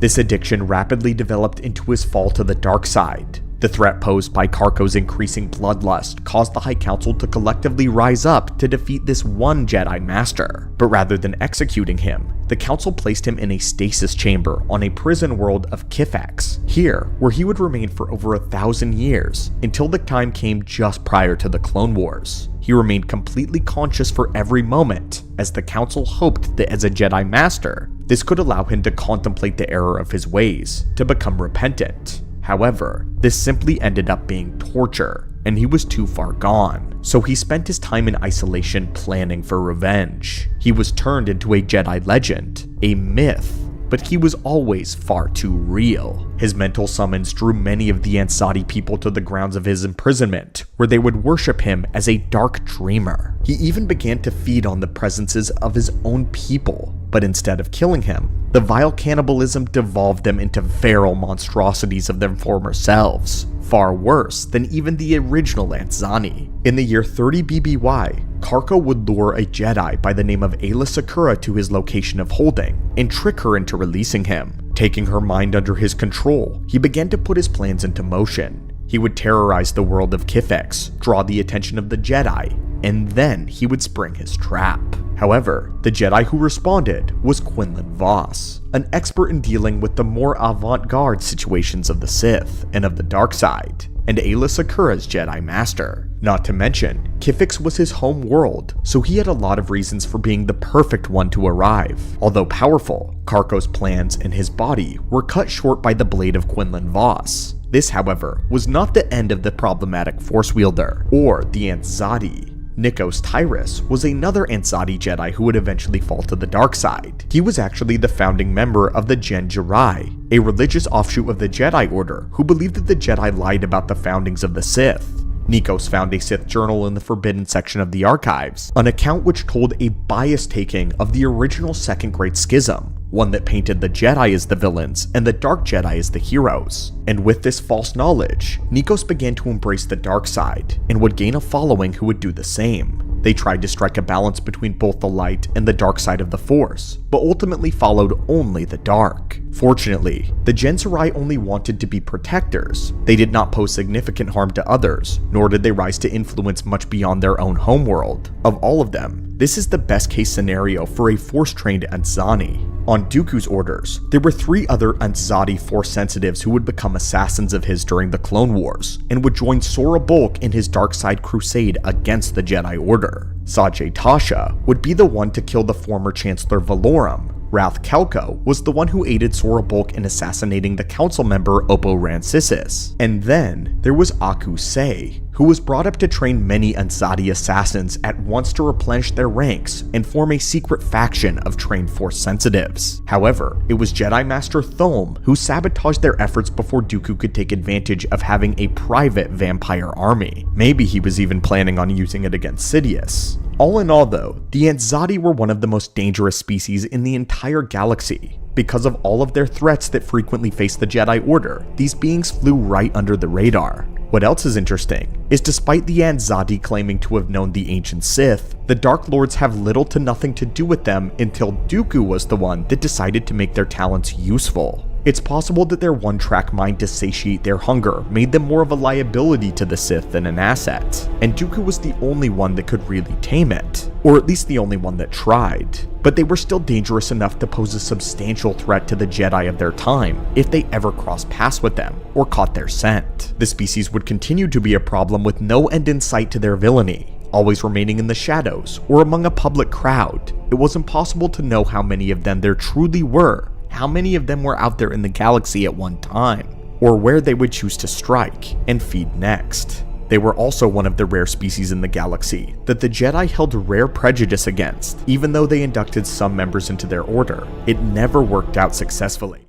The small transport ship drifted through the silent blackness of space, its hull bathed in the pale light of distant stars. A young Jedi Padawan sat in the co-pilot's seat, his wide eyes scanning the void while his master meditated quietly behind him. At first it was barely a speck, something moving, slow and deliberate, far off in the distance. As it came closer, the Padawan could make it out, its twisted, flowing white hair and glowing purple eyes that seemed to pierce the very fabric of the galaxy. Its bony limbs floating unnaturally, and even through the hull of the ship, the Padawan could feel it, the creeping cold, as if the Force itself recoiled from this presence. Then he heard it, the scream. It tore through his mind, an otherworldly wail of chaos and destruction, one that shattered all sense of reason. The boy's heart raced, his hands trembling as panic gripped him. He clutched at his robes, trying to steady his breathing, but the sound only grew louder, more unbearable, as the figure's rage itself was pressing against his chest. Tears welled up in his eyes as the Force flooded him with images of ruin,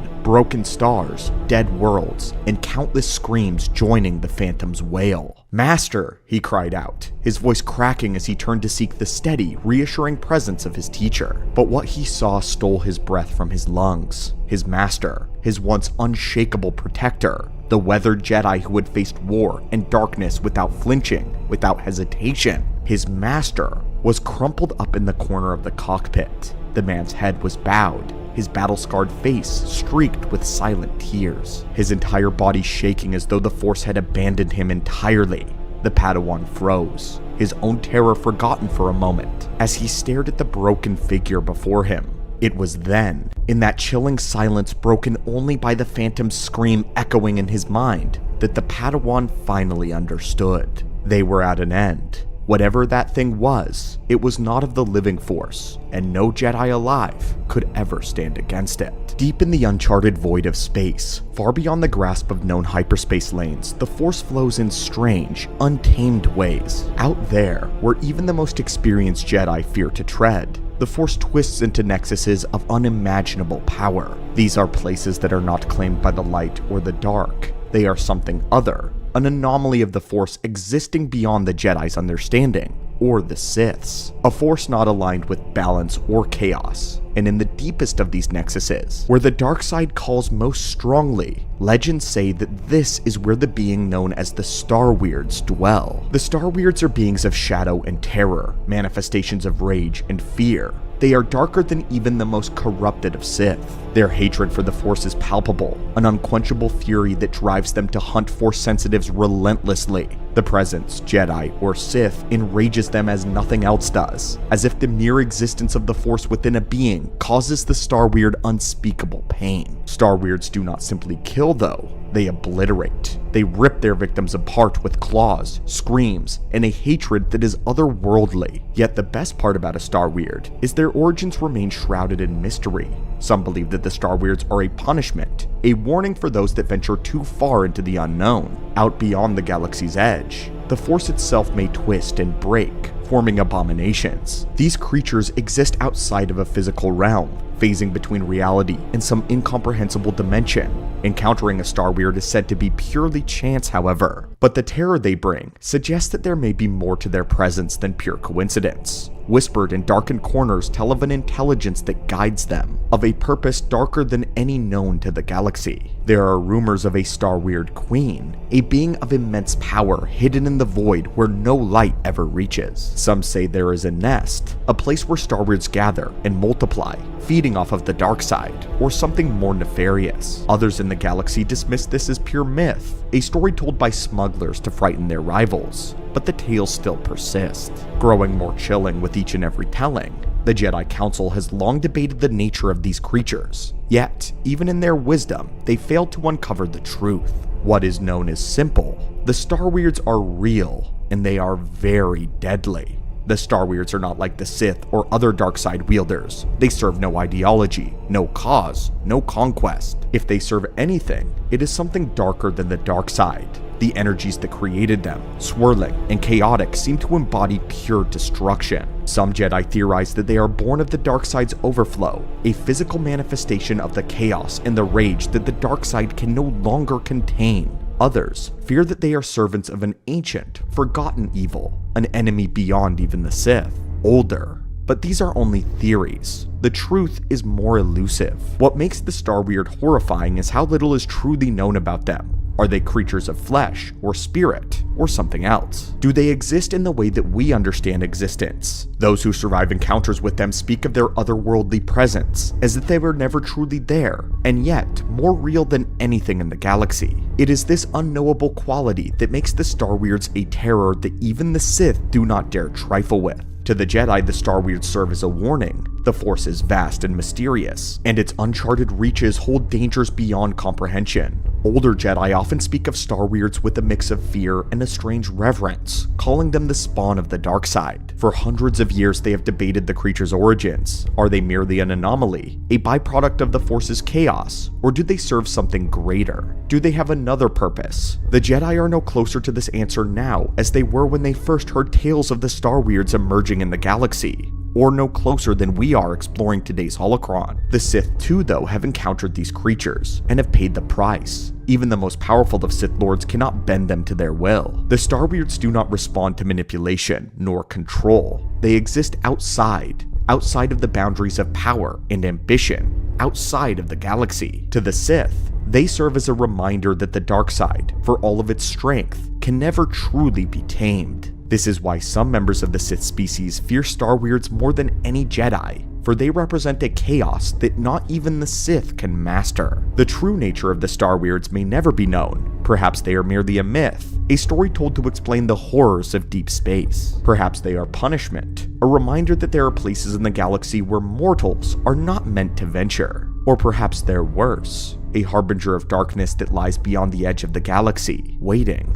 like a shark stalking its prey in the vastness of the open ocean. Whatever they are, one thing is certain: they are real, and they are a danger that no one can ignore. And yet the Starweirds remain a mystery, their origins lost to the void that they came from. They are so terrifying because of what we do not know. The Jedi, the Sith, the scholars, and wanderers of the galaxy all have their theories, but none can truly explain what this creature is. Are they anomalies, punishment, something worse? Do they seek to destroy? In the end, it may be better that we do not know, for the Starweirds are a reminder of the galaxy's greatest truth. There are things in the universe more powerful, more dangerous, and more unknowable than we can imagine. The Star Weird was first introduced in the Star Wars RPG supplement Galaxy of Fear. It was a part of an effort to expand the Star Wars universe beyond the cinematic. These entities were designed as a terrifying threat that challenged not only the physical capabilities of the player, but also their psychological endurance. The Star Weird in the game preyed on the Jedi and their connection to the Force. Their ethereal design and haunting backstory were inspired by the classic ghost stories of deep horror space tropes, offering a more supernatural contrast to the typical science fiction elements of Star Wars. It also marks an interesting time in Star Wars lore, as the creation of the Star Weird embodies a creative fusion of fantasy and sci-fi with elements of horror. The Star Weird has remained obscure but also popular, blending supernatural with science fiction. This is also a really interesting time in the Star Wars lore development, because as game designers, authors, and artists all collectively contributed to enriching this greater Star Wars galaxy, and it moved beyond the simple vision of George Lucas and his films, creating something bigger. The Star Weird was one of the first examples of this in all of the lore, proving that even a franchise rooted in adventure and space can explore the darker and more mysterious elements of its wide,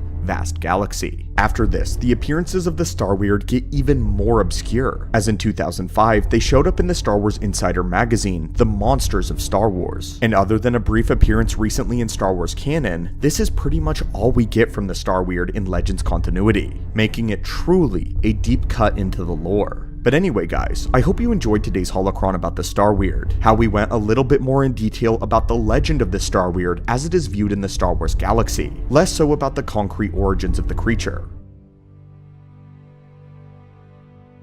Dark side artifacts have been one of the defining tools of the Sith for a millennia. During the days of the ancient galaxy and the Old Republic, the Dark Lords would imbue items with the dark side. These objects would become so potent that they eclipsed the power of their maker in rare cases. Many Sith Lords who lived after them would seek these items out and weave them into their nefarious schemes. Few loved Sith artifacts more than our own Darth Sidious, who made it a hobby to collect them. But the one Sith who utterly despised these evil trinkets was none other than his apprentice, Darth Vader. Vader has always been a rather unconventional Dark Lord to say the least. He cared very little about searching for the mysteries of the dark side, or learning from the ancient Sith. His fulfillment came from serving the Empire. But there was a time in the lore when Vader actively was seeking ways to overthrow his master Sidious, but the use of Sith artifacts was a line that he crossed only once and never again. The holocron opens yet again, my friends, whispering promises of knowledge, and if you hear their call, then give in and force crush that subscribe button. It is your destiny. Now acolytes, let's begin.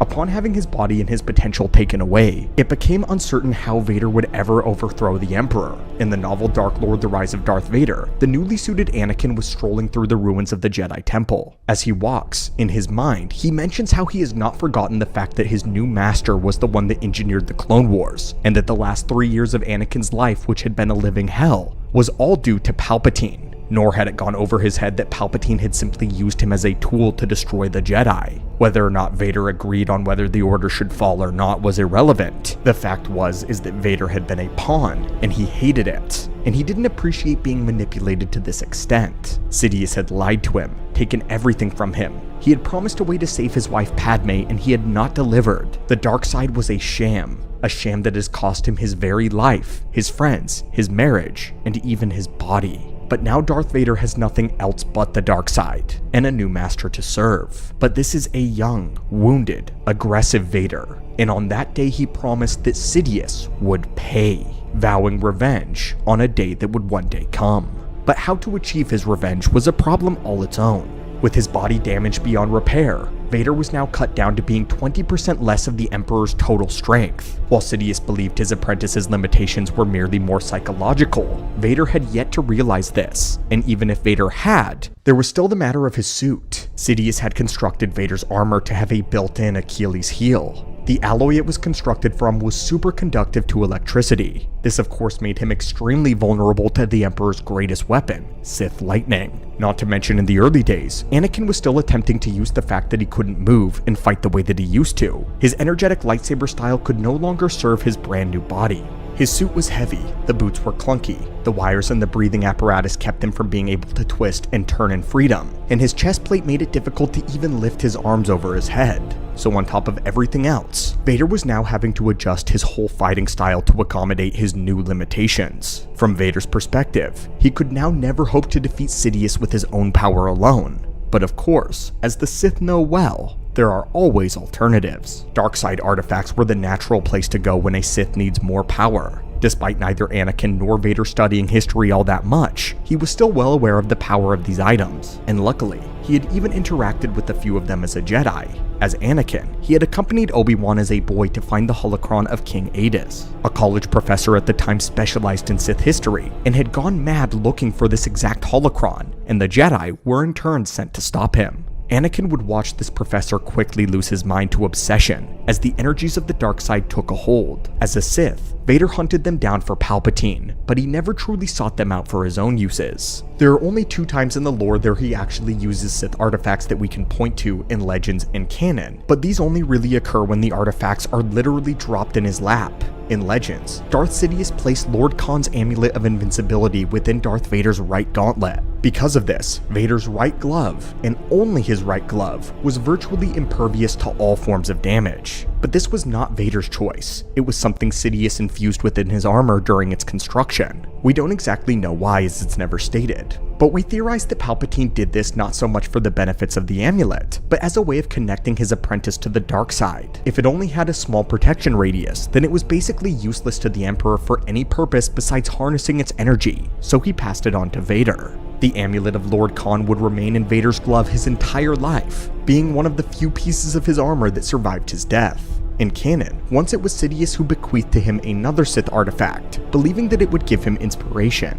This gift was the Mask of Darth Maulman. Maulman was an Old Republic Sith Lord who was essentially a serial killer and an artist. He had used his victims' body parts to craft horrific works of art to put on grand display. Once he was trained as a Sith Lord though, he carved up his own face to be a work of art, and then covered it with his mask. But while carrying out his master plan to eradicate an entire population, freezing it in a work of terrible art, not quite life and not quite death, he was stopped by a team of Jedi. But upon his death, Maulman infused his mask with his very spirit, and from that point on, any who wore the mask would be possessed by the spirit of the ancient Sith. Sidious gave this to Vader as it was a part of his private collection. This was meant to be a sort of reward. In this time, Vader was attempting to find a place of permanent residence, and he had now selected the world of Mustafar. The mask would possess the lead architect who was working on the castle of Vader, and used the Sith Lord's knowledge to design a palace meant to harness the energies of a nearby dark side nexus. Darth Maulman told Vader that the nexus could be used to open a gateway between life and death using a portal in the Force. If he designed the castle the correct way, then he would be able to use the energies to bring his wife back from the dead. It took 9 different attempts, 9 different castle designs, each one failing due to one reason or another. The construct interacting with the Force Nexus was causing the planet and all of its inhabitants to go insane, and continued to interrupt all of their work. With each failure though, Vader killed Maulman's host body out of anger, before slapping the mask on some other hapless victim to continue his work. The 9th and the final design was Fortress Vader as we know it, but Maulman betrayed Vader and resurrected himself instead of Padme, bringing his own body back from the dead and reuniting it with his mask. Vader won that duel and killed the old Sith, though it came at the cost of the resurrection cavern beneath the fortress being completely destroyed. But with all of that said, there was a single defining moment that caused Vader to swear off Sith artifacts entirely, and it occurred during his very first year. In the books of Legends, Vader would end up finding a stasis casket containing the still living body of Celeste Morn, an Old Republic Jedi Shadow. In this era, the Jedi had taken it upon herself to wear the Mur Talisman. This artifact had been created by the Sith Carnus Mur, one of the original 12 Dark Jedi who founded the Sith Order. His talisman contained his spirit, and it had the power to turn any nearby Force sensitive into a being known as a Rakghoul mutant. These creatures would be under the power of the wearer, effectively giving them the ability to create a Rakghoul army of their own. Celeste had decided to sacrifice her own life and sanity to wear the talisman, and to contain the spirit of the ancient Sith Lord within herself so that he could cause no more harm. But the amulet wore on her mind, and even threatened to bring her to the edge of the dark side itself. She had herself then placed in a stasis chamber until a cure could be found, and a method to destroy the ancient dark evil. Unfortunately though, the brave Jedi would be forgotten, and would lay in stasis from the time of Revan until the era of the Galactic Empire, and now Lord Vader. When she was awoken by Vader, she quickly learned that not only had she been dormant for thousands of years, but that the Sith now ruled the galaxy. She immediately attacked Vader and entered a vicious duel. The Dark Lord, however, was impressed with the Old Republic Jedi and had no desire to kill her. He instead saw her as a tool, perhaps a suitable enough apprentice. But during their combat, the spirit of Carnus Mur saw how powerful Vader was and desired to possess him. He ordered Celeste to give the amulet to Vader, or to allow Vader to strike her down. But the Jedi again resisted, and Mur began to hiss in Vader's ear. The ancient Sith gave him visions of using the amulet's power to slay the Emperor, to finally claim the galaxy as his own. Vader considered the thought for only a brief moment though, before quickly dismissing it. Darth Vader was no fool, and he could perceive to accept the talisman would be to trade one master for another. In the end, Celeste would use the power of the talisman to turn Vader's stormtrooper into rat-ghouls, forcing the Dark Lord to retreat and abandon the planet. And from that point on, Vader would never pursue Sith artifacts again, at least not for himself. In canon, he encountered a couple more artifacts that had belonged to Sidious. Vader was sent to retrieve the twin crossguard sabers of Darth Atreus. These lightsabers were deeply infused with the dark side and caused a near uncontrollable blood rage to afflict anyone who was using them. Only those experienced with the dark side, such as Sith, would be able to wield the saber without giving in completely to their rage, seeing only blood and death. And even then, the lightsabers were so potent in the dark side that even Vader said that they were clouding his vision. Darth Vader said that. He managed to get one of the lightsabers back and would deliver it to Sidious, but the other was sold to a crime lord, and upon receiving it, the crime boss immediately succumbed to the blood rage and murdered every one of his subordinates. Vader was then sent to retrieve the other half, putting him on a collision course with the rebellion yet again. But now let's move on to some deeper lore. At the end of Vader's life on the second Death Star, one of the Emperor's enchanted rings would fall out of his cargo as it was being loaded into his chambers. The ring was then found by the construction foreman, who discovered that it could actually raise the dead. The foreman then used it on the Death Star's morgue in order to resurrect more workers, putting them back on construction duty, doing all of this in order to meet the Emperor's deadline, which had suddenly become possible now again. The situation quickly spiraled though, as the zombified workers continued to attack the other Death Star employees, and now the virus was spreading out of control, as the foreman lost control of the ring and was not strong enough willed to control the undead. Vader ended up stumbling across this, and slew a few of the undead before getting control of the ring himself. He then punished the foreman for allowing the zombies to attack and turn on him, but before returning the ring to Sidious, Vader ordered the undead to continue their construction effort, as it had indeed proved to be efficient. In the end though, Vader never desired to use Sith artifacts for his own means. Each time he interacted with them or saw them being used, the result was disastrous. To Vader, cursed items do more harm than any good. They are treacherous in nature, as all things in the dark side are, and no one knows this better than Vader. These items only ever truly obey their creators, or those who can dominate them. And while he technically could dominate them if he wanted to, it doesn't appear as though he wanted to take the risk. The already weak and ailing condition of his body could hamper his attempts to usurp control of the artifact, and if those things could smell blood in the water, they will turn and attack. Also, Sidious had corrupted and held all the knowledge on how to actually interact with these artifacts, intelligently keeping it away from Vader. But with all of that said, Vader still had plans to conquer Sidious. Vader turns to the idea of something that he's far more familiar with, an apprentice. It would begin with Galen Marek and his clones, but once that experiment failed, he would attempt again with Luke Skywalker. People were far more predictable than amulets were, and this became Vader's preferred method. Vader had mastered how to control people through fear and psychological manipulation, offering power. After all though, he had learned this all from the best.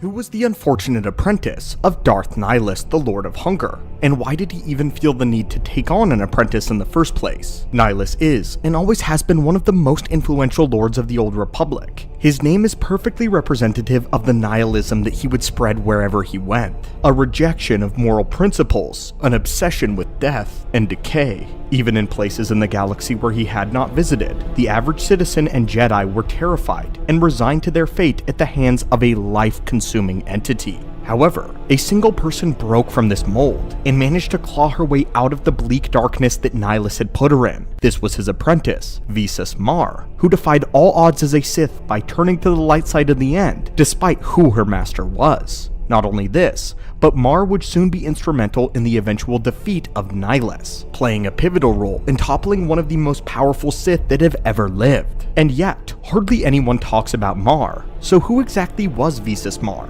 And how did one of the most vile Sith Lords lose his apprentice to the other side of the Force? Well, join us today as we open a holocron and enter the days of the Old Republic. Our story begins in the year 3952 BBY on the planet of Qatar. This was a Force-rich world populated by the Miraluka race. The Miraluka were essentially humans in every aspect besides two things. All of them were Force-sensitive, and they did not have eyes. Where the eyes would have been, instead there were empty sockets covered by a layer of flesh. As a result, they had no physical sight, and instead perceived things around them using the Force. This is where we first met Visas Mar, who was one of the people, spending much of her time meditating on the life around her, embracing the light side and the beauty of the galaxy, admiring her home and its people.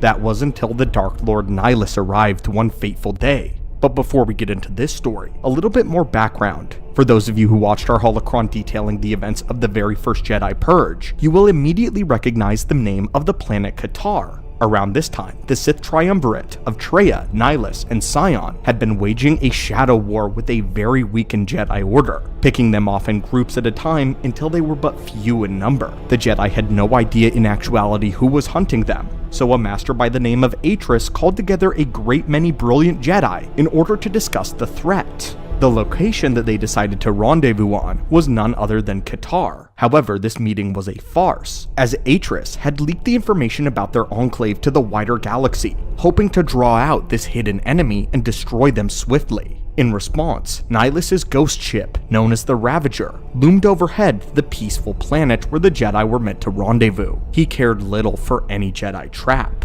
Black smoke crawled its way across the entire surface of the planet, the power of Nihilus unleashed as he consumed everything and everyone in sight, destroying the Jedi that were present along with the entire population, leaving Visas Mar entirely alone. Visas Mar was the sole survivor, though she would quickly wish that she had perished alongside her family. Since her people, the Miraluka, had perceived life exclusively using the Force, death impacted them a lot more than a normal person. All of the pain and death of her entire people overwhelmed her senses in a way that she was rendered weak and on the verge of insanity. She didn't just witness their death with her eyes. Instead, she literally perceived all of them pass away. In a brutal moment, Visas Mar looked up to Nihilus, looming over large, and finally, she had reached her limit and passed out. Later, to her surprise, she awoke on the Ravager. She also sensed that all of her wounds had been healed. However, the flesh in her eye sockets had also been removed. Slowly, she made her way towards the helm of the ship, having no idea why Nihilus had spared her. So uncharacteristic for the Lord of Hunger. She soon would find the Dark Lord and demanded answers. Wordlessly, the creature reached out with the Force and showed Visas Mar the vision from his perspective. Nihilus showed her every being in the galaxy was unable to feel the Force as the two of them could. They perceived the Force very similarly to one another, and Nihilus took this as a great sign. He showed her that every being in the galaxy was unable to feel the Force as he and she could, and how they were ultimately disconnected from all life. Visas Mar and Nihilus could feel no life whatsoever. As a Miraluka, sensing life was paramount to them, but Visas Mar came to believe that Nihilus was right in seeking out destruction. Deceived, she believed that Nihilus fed upon the ugliness of the galaxy and only left silence and peace, and that the removal of the wretchedness was bringing stillness and order where there had once been complete chaos. Nihilus never spoke a word, but Mar succumbed to him, accepting the silent invitation to join him and become an apprentice. Visas Mar was given the title of Nihilus's Shadow Hand, along with a meditation chamber and living quarters on the Ravager, being one of the only living beings on the entire vessel. However, she always felt as if it was more of a cell. She would later say that she had not so much joined Nihilus, than rather resigned herself to him. His infectious nihilism had destroyed her hope and left her accepting of a silent and an empty fate. But not only this, he had bound her to himself using the Force, causing them to more or less share a deep connection in their power. He could take from her, or give to her as he pleased. She would operate as an assassin, an agent for him, aiding Nihilus in his quest to hunt down surviving Jedi. All things for Visas Marr would grow quiet for a time, before she sensed a growing disturbance which her master could feel as well. An echo in the Force sending ripples throughout the galaxy, something that had presented itself, and Nihilus was wary of. He would soon dispatch Visas Marr to seek it out, and bring it directly to him. Her journey would lead her to finding the Jedi Meetra Surik, Revan's old general, and Krea's new apprentice. Visas Marr boarded Meetra's ship and incapacitated the crew before challenging the outcast to a one-on-one duel. Following a ferocious battle, Meetra would triumph, destroying Visas Marr's lightsaber. Marr acknowledged Meetra's superior strength and begged for death, knowing that a swift death by Meetra Surik's lightsaber would be far better than one at the hand of her master for her failures. Meetra, however, refused to kill her and instead spared the apprentice's life. Following, Visas fell unconscious, and when she finally awoke later in a ship's medical bay, she was astonished to find Meetra had shown her mercy. Immediately, Visas Marr pledged her loyalty and her life to Meetra Surik, leaving Darth Nihilus behind in a new era of hope. A simple act of kindness had saved this Sith apprentice. Something about Meetra Surik actually gave Visas Marr more hope, as she foresaw the possibility that this Jedi could defeat Nihilus in combat. After this, Visas Marr would officially join the Jedi's crew, and help her track down the rest of the Jedi who were not present on Qatar during the Great Feeding. While this may seem like a quick turnaround, it doesn't seem to us like Visas Marr actually ever wanted to be a Sith Lord. In fact, one of Meetra Surik's companions, Atan Rand, mentioned that he had never in all of his travels and life ever heard of a Mira Luca Sith, only Jedi of her species. This was because of how intrinsically connected to life and the light side that her people were. This goes to show just how powerful Nihilus's influence was on others. Her hope was growing along with the respect for Meetra Surik, as the Jedi outcast became Visas Marr, new, informal master as a Jedi. While Krea and Rand were dubious about her joining, mostly due to Sith being known to betray their masters, Visas Marr genuinely respected Meetra Surik not only for her strength, but her potential to bring life back to the galaxy. More and more, Visas Marr was growing to believe that Nihilus had shown her a year prior had not been true,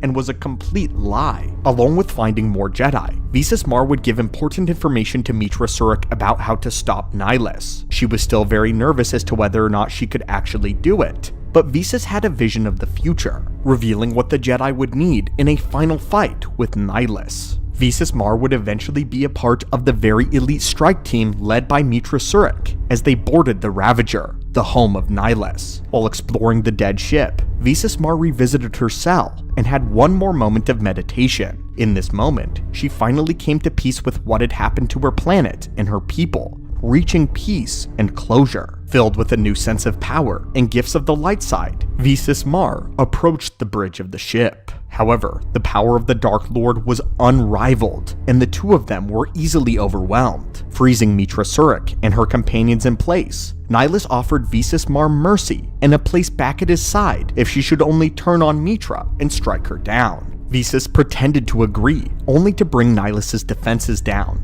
Once this happened, Visas Marr unveiled the true plan to stop the Dark Lord, to use their bond with one another in the Force to hold back his mighty power, to weaken him, to siphon his energy, as he had done to countless innocents. This unfroze Meetra Surik and the rest of the strike team, allowing them to duel Nihilus on even ground without his godlike power. The battle was no easy task, however, as Visas Marr's plan halted him just enough for Meetra Surik to strike down the Lord of Hunger. In a triumphant moment, Visas Marr decided that the final bit of closure she required was to see the face of Nihilus, the true monster who had tormented her for so long. And what she saw was ultimately nothing. She turned around and told Meetra Surik that she had seen a man, nothing more. But this was revealed to be a lie, something she told the rest of the crew to cope with the fact that there was nothing under the mask of Nihilus. Robes, armor, and a mask. All she saw was darkness as she sensed his final alignment. She had likely only ever seen a dark red humanoid shape the entire time she was with Nihilus, seeing him as a being of pure darkness and nothing more. Perhaps in this moment, Visas Mar had hoped that by removing his cursed mask, that she could see something else, giving her a peace of mind that was not truly a nightmarish monster beneath this mask, but a man. However, she was wrong,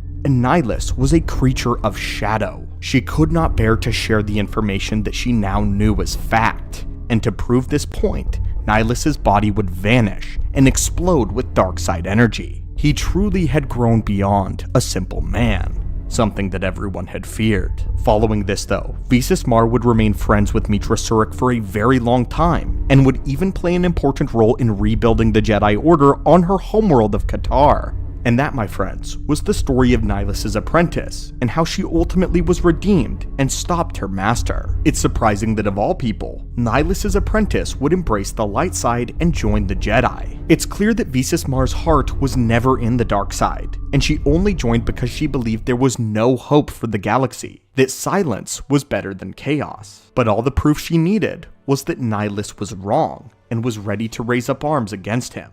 Today we wanted to take a look at one of the most terrifying zombie ships in all of the lore, a ship that appropriately belonged to Darth Nihilus, the Lord of Hunger. Greetings Acolytes, and welcome back to the Archives. Every Dark Lord needs their ship, from the alchemically enhanced capital ship of Naga Sadow, with the power to make a sun go supernova, to Vader's multi-city-sized Executor. The flagships of the Sith are not just how they get around, it's how they introduce themselves. The size, power, and even look of the ships are meant to invoke a very specific type of fear and intimidation on their enemies. But perhaps there is no other ship that invokes fear quite like the ship in today's holocron, Darth Nihilus's Ravager. Many folklore tales exist around the galaxy of so-called ghost ships floating around from one sector to another, the darkness between the stars. But somehow, the most famous planet-eating Sith Lord made his nightmare a reality. The Ravager was, in every sense, a literal zombie ship brought back from the grave.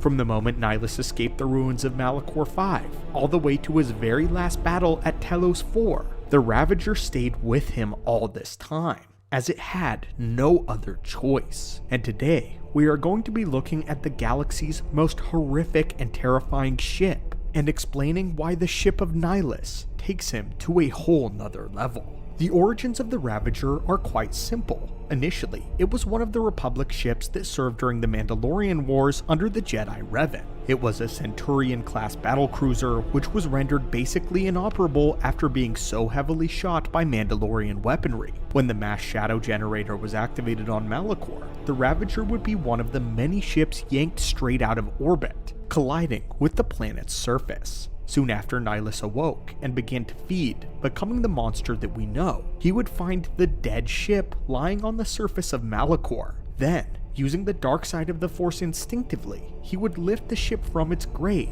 and make it space-worthy yet again. This sounds simple, but we need to be very clear about the scope of what just happened. Nihilus literally pulled an entire ship out of the ground and is making it fly. The ship was destroyed completely. There are many holes in the hull, bearing the wounds of the Mandalorian War. Yet, Nihilus is using the Force to hold it together, giving it strength, the power for the engines to function. This ship flies through space, which is astounding considering the amount of massive holes and damage that the ship has had, especially considering the size of the ship. Massive damage in the hull, enough to fly other ships completely through. All of these holes are just exposed to open space. As the Ravager drifts through the darkness between the stars, electricity sparks and sputters out of its open wounds. Energy sparks in the dimly lit corridors of the ship, laying abandoned and tattered. Most of the normal computer systems in the ship are completely offline and covered in dust, with the only parts of the ship that has any semblance of operation being the bridge and one single hangar. In order to make the ship even moderately habitable though, although the husk of a man the Sith did not need it, he allowed the particle fields to remain online to create a minimal atmosphere. But other than this, there was very little life support systems on board. This was because the only two beings with mortal souls that actually lived on the ship were Nihilus's shadow hand, Visas Mar, and the Onderonian colonel, Tobin. The rest of the ship was crewed and staffed by literal zombies, corpses, undead beings that Nihilus took control of with the Force and made his slaves. They all stayed on the bridge, endlessly operating the ship, ensuring it survives even in death.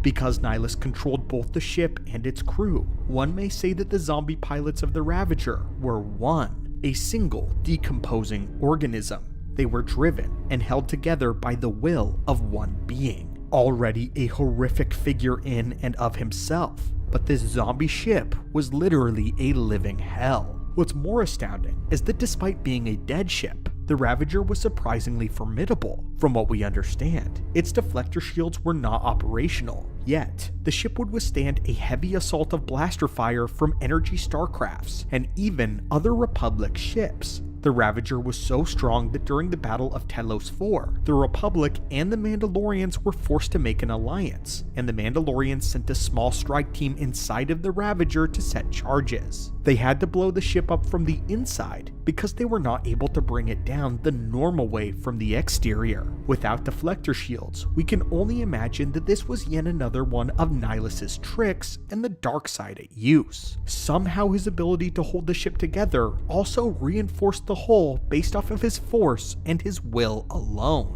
Some have even speculated that once the spirit of Darth Nihilus began to drift away, torn apart by the dark side, and the Sith Lord was forced to conceal his spirit within his mask and robes, that during this ritual, Darth Nihilus also systematically imparted his spirit against his very ship. The Ravager was a part of Nihilus, forever tied to his power, and the only thing connecting him to the living world. On top of consuming entire planets, Nihilus made his arrival in a true ghost ship, not the stuff of legend, but the stuff of nightmares, holding it together given his own power, commanding a crew of zombies, and reinforcing the whole all completely in his abilities in the Force. This kind of ability is unprecedented and little touched upon. There have been Sith Lords who have dominated the minds of armies, and those who have been able to lift ships, but for Nihilus to be able to make the Ravager space-worthy and hold it together for as long as he did, even doing so subconsciously, it was truly a feat in the Force on a monumental scale. Many often remember Force users for their abilities in combat, or the largest thing they are able to lift or obliterate. He made his terrible mark on the galaxy by his ability to consume other beings of their very life, leading up to the feeding of entire worlds. However, pure destructive power is one thing, but having such a refined control is another. The amount of mental domination and willpower displayed in keeping a vessel as large as the battlecruiser afloat and doing so perpetually is mind-boggling. It must be that when Nihilus became a wound in the Force, and as a result of the mass shadow generator, he felt a sort of connection with the Ravager. Both of them were severely wounded, considered dead, and their lives destroyed by this super weapon. But Nihilus himself gave the Ravager a second chance at life, by raising it from the grave to serve his will. This bond with the ship and Nihilus had to be what made all of this possible.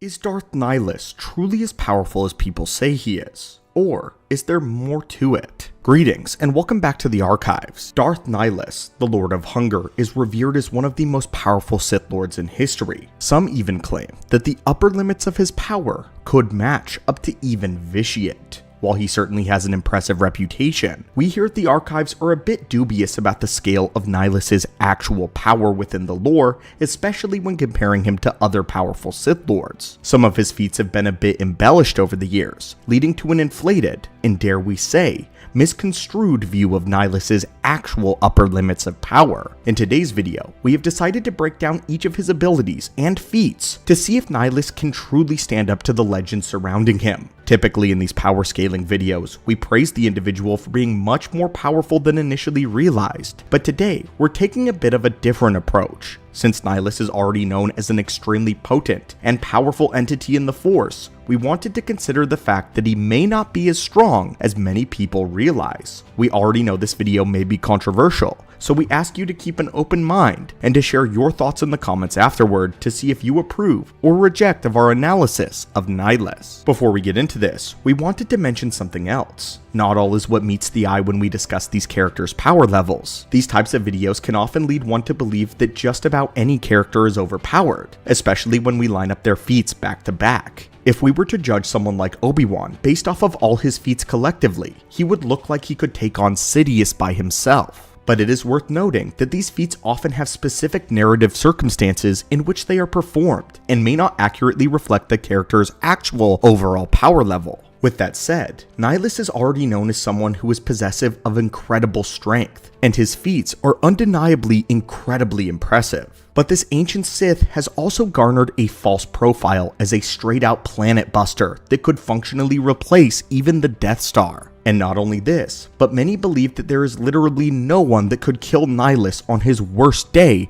other than a full potential Anakin. And this, of course, is just blatantly untrue. So, with all of that said, let's discuss Nihilus's actual power. But first, these videos do require a lot of effort, so if you've been enjoying, it would help us out a great deal if you could like the video and maybe even consider subscribing. It is your destiny. We have foreseen it. There is much knowledge for you to uncover in our archives. Now, back to the Lord of Hunger. The obvious place to begin would be to talk about his ability of Force Drain, and the misconceptions that surround it. But let's save that as the finale, and first, address his other categories of abilities, because in these, we have a lot to respect for Nihilus, as we have not seen such a power demonstrated from anyone other than perhaps Vader, Sidious, or Valkorion. Nihilus's raw power is undisputably great. The first of these incredible talents is telekinesis. There is no Force sensitive that could stand up to Nihilus when he decided to use his mind. He could snap apart his opponents, breaking their Force barriers like they weren't even there, and ragdoll them at his pleasure, as he did with Visas Mar in their final battle.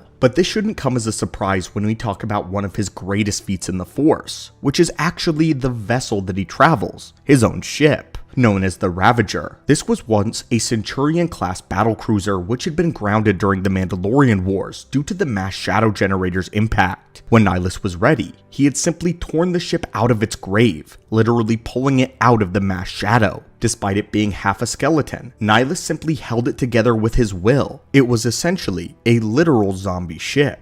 It had just enough artificial atmosphere to keep his human laborers alive in it, and enough power for some dim lighting and a few computers. But the weapon systems, life support, hyperdrive, and most everything else was kept alive by Nihilus's singular will. He had even managed to physically reinforce it, as it was much tougher than regular ships. The Ravager alone is a feat of the Force unlike almost anything we've seen before. In the telekinetic category, we'll go ahead and include his power of Force Stun, which Nihilus perfected into Force Plague, the darkest variant of the ability. Typically, one is able to stun an opponent by affecting their mind. This causes a cloud to descend upon their consciousness, which holds them in place in a state of confusion. It's very powerful and useful, but Sith like Nihilus and Traya have taken this a step further with Force Plague. Force Plague works like a fast-acting toxin, horribly debilitating its victims. The effects of the plague continue to worsen over time until it is literally killing their targets. Nihilus's ability to cause pain extended to other areas, including his very voice and even his presence. On the planet of Qatar, every one of the Miraluka species who had heard Nihilus's voice had them suffering in pain and agony, and just about all of them died. Those that served Nihilus seemed to have sort of a protection from death, but they still suffered whenever he spoke. This broke their spirits, tying themselves as willing slaves to Nihilus's ultimate power. One other technique that the Lord of Hunger was adept at was Force Lightning. While a classic power for most Sith, Nihilus was one of the rare few born with the ability to summon red lightning, the most powerful and potent color. It was also known for cutting their victims off of the Force for a very short period of time. This was a color that could not be learned. One had to be born with it. However, as a fun fact, Darth Sidious was also adept with lightning that he refined to the point of being the level of red, although it never outright turned red. But Nihilus had such a potency with this weapon that he was able to completely dispatch Darth Sion with it, blasting the Lord of Pain so hard that he went flying backward and gave up all of his will to fight. Again, we'll say it, Nihilus's lightning was so powerful that it dropped the Lord of Pain, a Sith Lord who uses his physical wounds to feed his power. There are several depictions of Nihilus electrocuting his lightsaber with the Force. While this is not something that we get to see him do in the actual lore, apparently this is a technique which charged the lightsaber blade with dark energy, giving it a stronger clash when meeting against another blade. If we had to guess, the lightning charged blade would likely radiate to an opponent's lightsaber, either shorting it out or causing it to vibrate tremendously, throwing off a Jedi's grip or causing them pain. But speaking of lightsaber combat, what was Nihilus like? What do we know of his skill with the lightsaber in the lore? While we know he was clearly more adept at using the Force, he still had a very aggressive, one-handed style focused on killing his opponent as quickly as possible. Deciphering exactly which of the 7 lightsaber forms that Nihilus used is extremely difficult. Initially we wanted to say that it was Makashi due to the one-handed style. However, Nihilus is also able to not only generate momentum in his fights, but is quite capable of taking on multiple opponents at once, a typical weakness of Form 2. The Dark Lord also employs a lot of jumping strikes to generate strength and momentum.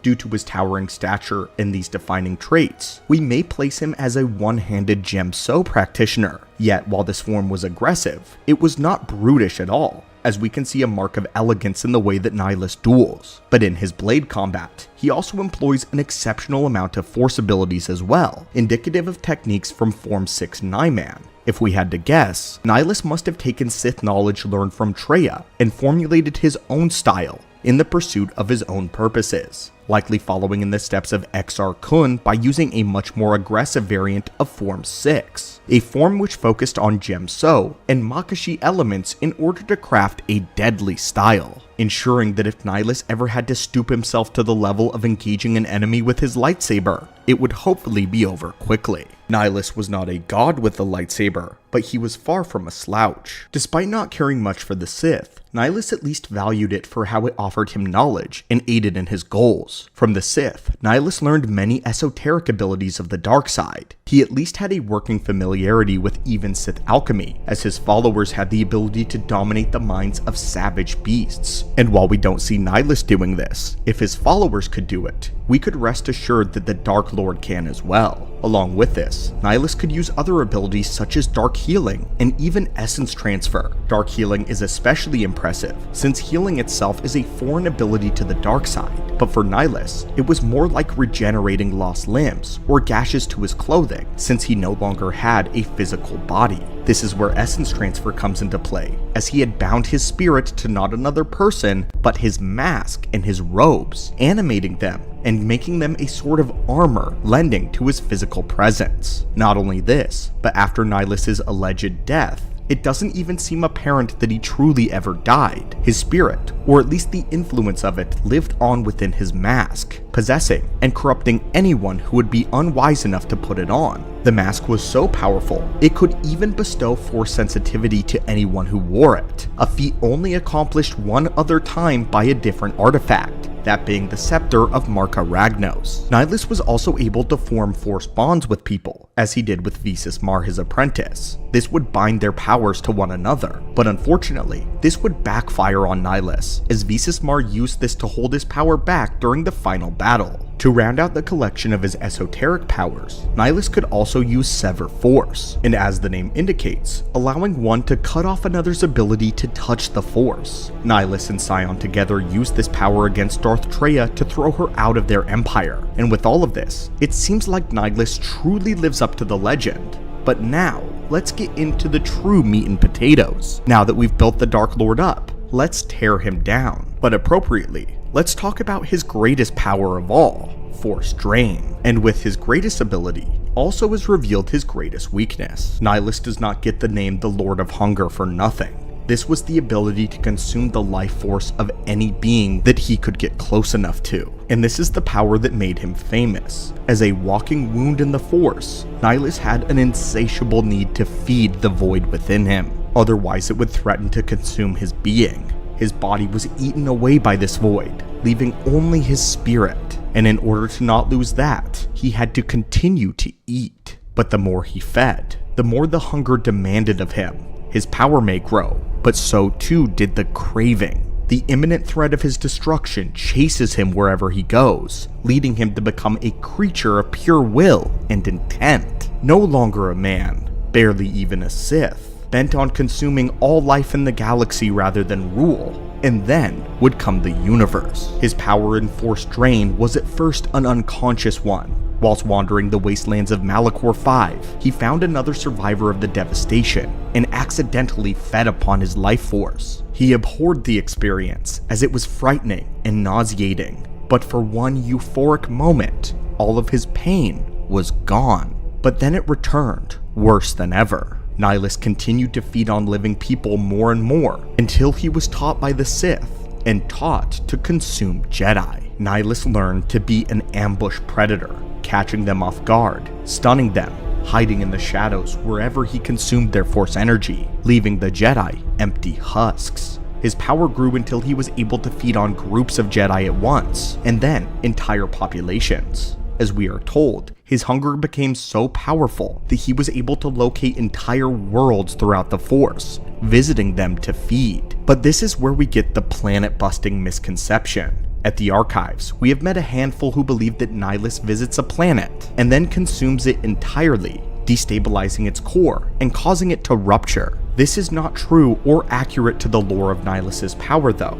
When it was said that he could consume a world, what he did was spread his power over its surface. The people of the world of Qatar saw manifested as a rolling storm of dark smoke, something like a black avalanche trampling across a landscape. When it passed over, plant life, animals, people, anything with a modicum of energy in the Force would be drained and given to Nihilus. This would ravage the crust of the planet, but it would not destroy it completely, just its population and ecosystem. We do not say just as if this is a small feat. Believe us when we say this is no small feat at all by any standards whatsoever. No normal Jedi or Sith could accomplish this, especially in this short period of time. However, it just doesn't have the same effect that people believe it does. Others think that this makes Nihilus on the level or above the level of Valkorion, who had to use a ritual to do something similar to this. The difference is though with Valkorion, he didn't just absorb the force from the people, Sith, and plants. Valkorion absorbed the ambient force energy from the very atmosphere of the planet. He left Nathema a literal null spot in the universe where the force no longer existed. Nihilus never did this. He could only feed on living beings in which the force resided, not the ambient force energy itself.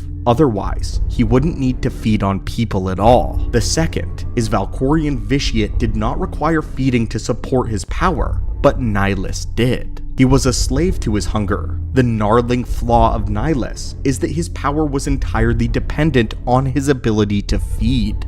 Each time he consumed someone or something, his hunger and power would grow, but only his hunger remained consistent. His power would fade over time if he did not feed soon enough in order to replenish his strength. Not to mention, force drain was his primary method of defeating anyone who stepped up to him. If he was not able to drain them, then he was in trouble, such as was the case with his battle with Mitra Surik. He had attempted to feed on her, but was unable as she managed to repel him. This, combined with Visas Mar holding his godlike power down, holding it back to a manageable level, caused him to have a swift defeat. Nihilus's problem is his overall reliance on that one ability. His body forces him to rely on it above all else. Force drain has made him famous and feared, but it is also a massive crutch, and if it is kicked out from under him, he will collapse. The power of Nihilus was undeniably effective. In a galaxy where the Jedi were shadows of their former glory and severely weakened from several wars, Nihilus absolutely stomped all resistance. Even the Jedi Order at their best year would have a difficult time with the Lord of Hunger, but we don't believe that his defeat would be impossible. Many of his feats are a cut above even the strongest levels of Sith. But again, we have to factor in that they were all mostly performed after Nihilus had freshly fed. Unless he maintained a constant diet of planets and Jedi, he would not be able to sustain even half of what we mentioned on a regular basis. But what we can say is, even without the ingestion of massive quantities of life energy, Nihilus was a force to be reckoned with. His followers believed that all other force-sensitive power was pretty much inconsequential to Nihilus's. We can never forget the chilling words of Visas Mar and Tobin when they said this. The extent of his power cannot be put into words, and his perceptions have grown as well. To him, we are dust motes in a storm, a grain upon the beach, and as insignificant as a body that orbits the graveyard of Malachor. Darth Nihilus could even extend the reach of his force abilities as far out as another star system, which he often did in order to locate planets filled with Jedi. But the issue we want to reiterate is that all of those things were said and done when Nihilus was at the absolute peak of his powers. And even at his peak, the potency of his strength washed back and forth depending on when he had fed.